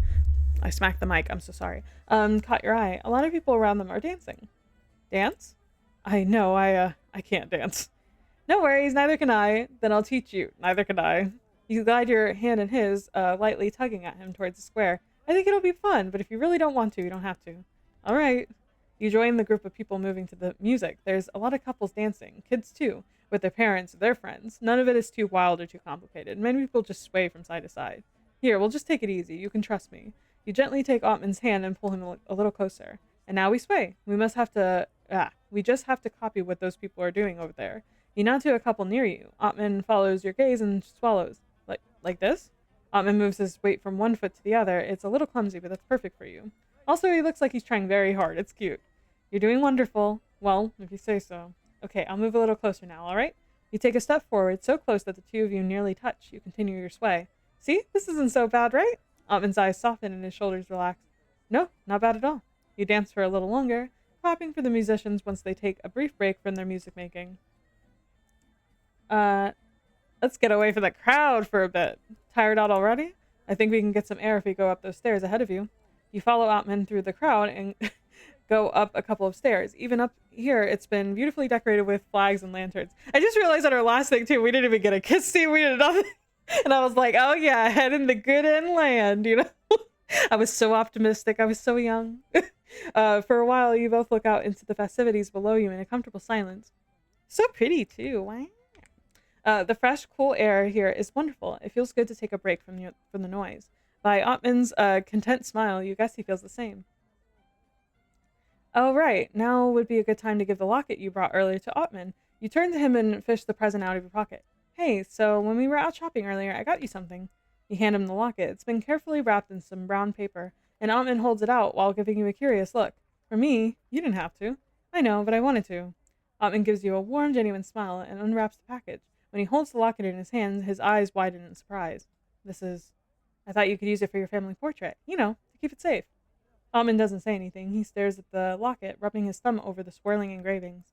When he finally looks back at you, he's making an expression you haven't seen on him before. I thank you. That's really thoughtful of you. He gets the portrait out of his breast pocket and carefully puts it in the locket. I'm really touched. He lifts his hand up as if to touch your cheek. Then, as if he's remembering himself, he abruptly halts and jerks it back. It's a little harder to see in the dark, but you swear the tips of his ears are turning pink. I like his little sliced ear. You hadn't expected to end up at the festival with Otman of all people, but you're glad you did. This is like a little date, isn't it? Is it? I mean, it doesn't have to be if you don't want that. That was a weird thing to say, wasn't it? Sorry, I won't. No. I don't mind at all. The CJ looks so nice. Gosh, big Tangled vibes. I know. We love Tangled. Think of it as whatever you like. Did you at least have a little fun? No, it was dreadful, as I'd expected. I was 2 seconds away from dying. You laugh at his obvious attempt at sarcasm. Rain, is that you? Where'd I leave Otman? Otman chuckles. It's getting a little late, though. What do you say we head back to the inn? That's fine by me. You slowly make your way back, going through the less busy side alleys. Thankfully, Otman always seems to know where he's going. He's got that itinerary. It doesn't take long before you're back in your room, as expected. Rain hasn't come back yet, and then we're back to sharing the one bed. This feels kind of nice. And then we did that. Yep. And then we get shot. Oh no! You don't have time to catch your breath. Your hands glow, the familiar thrum of your magic, and you narrow your eyes. Okay, I guess nothing really changed there. Teamwork makes the dream work. Otman, how dare you call me a slur? The slur is just rain. Yeah, actually. Can you stay with me for a little while? Is the horse okay? The most important choice in the game. Counting on you.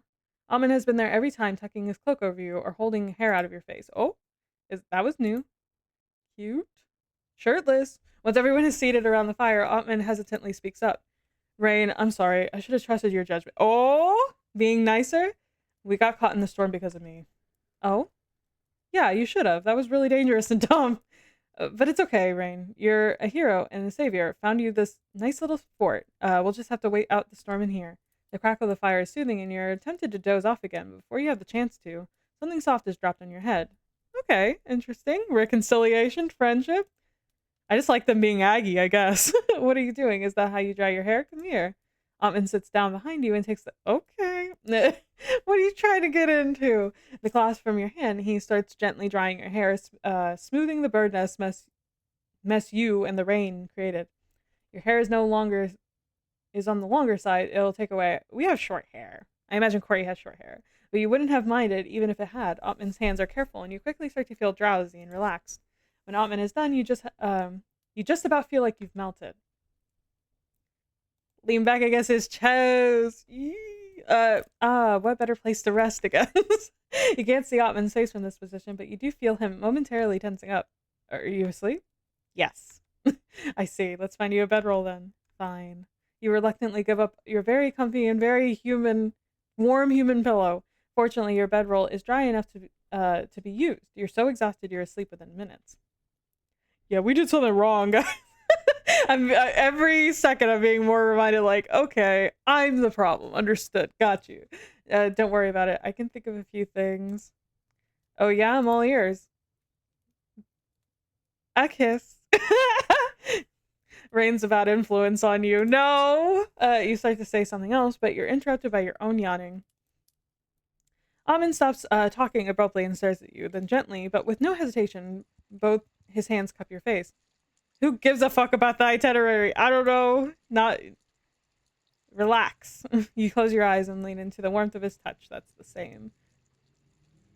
We'll scold a little. Be nice. I don't think it's that simple. And yet my trust in you is not shaken. Well, I suppose that would be fine. Thanks, but I think I need to stop by somewhere else first. You go have your drink, though. Oh, okay. Shall we say our goodbyes then? Thanks for everything, Corey. I hope we meet again someday. Give Rain a firm handshake. Give Rain a hug! You step forward with your arms open, and Rain reciprocates your hug with no hesitation. Thank you, Rain. Same to you. I hope good things find you. I'd say the same, but I think you've already found something good, pretty good there. Sorry. You glance at Otmund with a blush on your cheek. Rain, we didn't get along much at first, but I'm really glad you were there with us on this job. You were invaluable to its completion. Otmund offers his hand to Rain with a genuine smile on his face. After Rain gets over their initial shock, they shake hands with him. Thanks, Otmund. You kind of grew on me as well. Good luck out there. Before Rain leaves, they nudge Otmund in the ribs and whisper something to him you don't catch. You do see Otmund blush and open his mouth to tell Rain off, but Rain has already scampered off with a laugh. Bye, you two! And with that, they disappear into an alley. It feels a little strange to not have them around after 3 weeks of being stuck together. Should we go get that drink then? Actually, could we talk for a moment? Somewhere quiet? Sure. Any place you had in mind? Otmund nods and leads you outside the city gates of Yemsmore. The city is surrounded by slightly sloping hills, and Otmund takes you up one of them. Ooh, new background. Confession time. Here we go, y'all. Manifesting. You gotta speak them out loud, you know?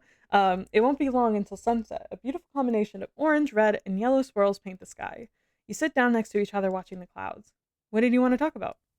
Now that I've got you alone, it's hard to say all of a sudden. Well, I've got all the time in the world, whenever you're ready. It's quiet for a minute. Slowly, Otmund starts to speak. I'm really glad you were with me on this job. I didn't expect to enjoy myself as much as I did. Work's just work, right? But talking to you, spending time with you, even relying on you, it felt good. And then you had to go and get hurt. I felt like I never wanted to feel again. I was afraid. Otmund hesitantly touches your hand. When you don't pull away, he takes it in his. Afraid I'd lose you. And well, we completed the job. But I don't want to be apart from you. Are you confessing to me? I guess I am. I think you're strong, beautiful, smart. I can't remember the last time I've smiled so much as when I'm with you. I want to keep you around. Let him down gently. Imagine we do all this just to be like, nah. No. Okay. I'm so happy to hear that. You really mean it? Of course I do. Then I'd like to stick together. I love you. Not all this route to let him down. We're with you, Otmund. I wasn't sure if I should tell you, but if you feel that way, I fall in love with you. I love you. Cotmund is our ship name. That's good.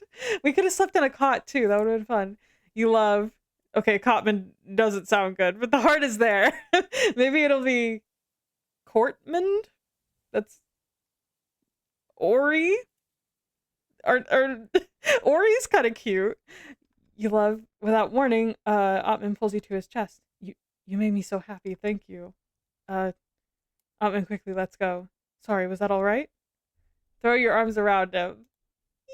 You laugh and launch yourself at him. On reflex, Otman catches you. He chuckles and holds you close to him, burying his nose in your shoulder. Would it be all right if I kissed you? No! I have been thinking of much else the past few days. You raise an eyebrow. What? Even while I was sick and throwing my guts up? Yeah, even then. Wow. What a romantic. Yay, kiss, kiss, fall in love. Oat Mori, one letter away from being a much more tragic story. Hey, that rhymes. The sincerity of his gaze gives you another surge of warm affection that spreads throughout your chest. Kiss.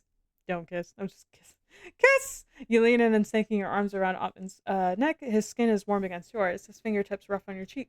The kiss starts chaste and soft, but quickly grows deeper. Otman's tongue sweeps over your lips, and you eagerly respond to his touch. And kisses you heatedly and impatiently, and it's all you can do to keep up with him. He softly groans into your mouth and lightly grazes your lower lip with his teeth. I don't know why I read it like that. The hand that rests on your waist pulls you a flush against him. The other cups your cheek, stroking your cheek with his thumb. You're not sure how long you were kissing, but when you part, both of you are out of breath with flushed cheeks. Let's stop here for now. If we keep going, yeah, let's continue this later. You press a final kiss to his jaw. Okay. So, how soon can it be later? Otman laughs a deep and genuine laugh and pulls you against him once more to kiss your head. You really are a troublemaker, huh? I guess I am. Don't try to act as if you don't enjoy it. I see you catch on fast. Otman wraps an arm around your shoulder and you lean in. Otman closes his eyes and rests his head against yours. Together, you watch as the sun sets. Hey, Otman. For our next adventure, let's go together. A little fangy, cute. Otman's eyes crinkle and the wide smile spreads over his lips. The genuine joy suddenly makes him look a lot younger. If you're the one by my side? Yeah. Cute. Thank you so much for playing, Corey. May your weary feet find rest, your heart find love, and your spirit find joy. Enjoy the spoils of your success, replenish your mana, and see you again soon. Goodbye. Well, I guess that's where we're going to have to end it for today. I've got a couple, got to give the voice a rest and all that. But at least we were able to get the good end through trial and tribulation. May our spirit find joy. Indeed, indeed. And you guys should download it yourself and rate it 5 stars. As you should every game that I play. That's just the rules, okay, at this point? I would pull up the schedule, but I do not have a schedule so far. My tentative plan is to stream a couple times next week because I got a busy week with Yan Jam trying to finish up my project. But I do want to finish Under the Stars. We're doing the Jester secret route on Monday, with maybe a little bit of time to spare. Maybe it'll be a shorter stream. I don't know. Then Tuesday, I was planning on finishing at least Ray's route on Binary Star Hero and maybe doing another one. I don't know how long we'll do it. Maybe we'll do it for 2 days until we finish it because I really am enjoying it. I'm super excited to get back to it. And then I'm not sure for the rest of the week. I might make a schedule. I might not. But feel free to follow me, where I am. Join the Discord. Stay, connected if you want to see where I go live next because it's going to be very not as scheduled as it's been. Let's just put it that way because I have a lot of work going on, so I have to make sure to prioritize that, unfortunately, over streaming, even though I do like it. But you know what, guys? We've cleared out so many games on my backlog this week. I'm very proud. It feels really good to have played so many games, and I'm glad that everybody, you guys have dropped by to see the journey and to hang out and to also rate the games.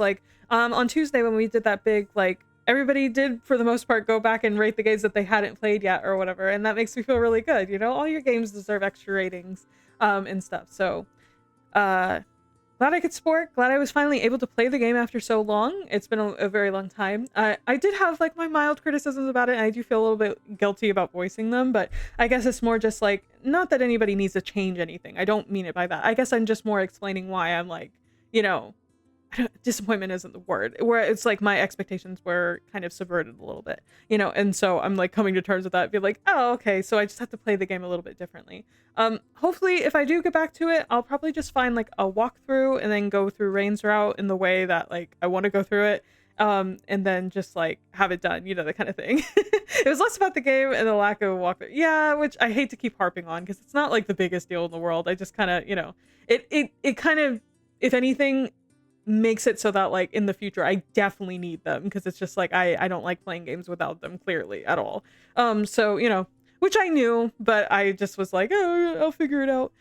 Anyway, I guess just an explanation of your thought process and choices. Yeah, exactly. Which is like, and I want to make this clear, it is a personal preference. I'm sure some people love that they have to like figure out what makes, you know, each character tick and things like that.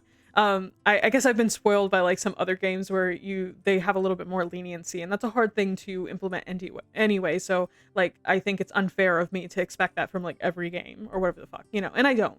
And plus, for instance, like I make kinetic novels, and I'm sure people have the opposite thing where they wish there was choices and they hate being locked into a set character and things like that, you know, and I can't blame them for that, you know, different strokes, different folks and all that. So like, again, not a criticism, just personal preference, and it just makes it clear to me like why I do what I do and why I make what I make or whatever. And you know, it's good to see like how creators do things differently from what I do, and like understanding why they do it and all that stuff too. I don't know. Yes, it's a matter of taste, not objective qualities. Not at all. This is not gospel at all. Do not listen to me at all about anything, you know? So anyway, but that was the gist of that. Thank you for making the game. It's lovely. I'm going to be rating it later. I haven't even like, I like to rate even if I haven't played the game fully. I usually rate all indie games 5 stars, but you know, I like to leave like my genuinely thoughts. Like I had a really good time.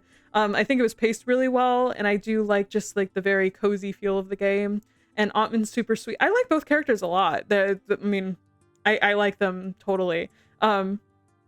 And like, I don't know, it was a good time. Like going back through it, I didn't even realize how many like choices and how much time you actually spend with everybody. But that was pretty cool to like go back real fast and like see all that. And the artwork is gorgeous, clearly, obviously, you know, and for a first project, it's insane, you know. I have played one of the other games, which was hold up.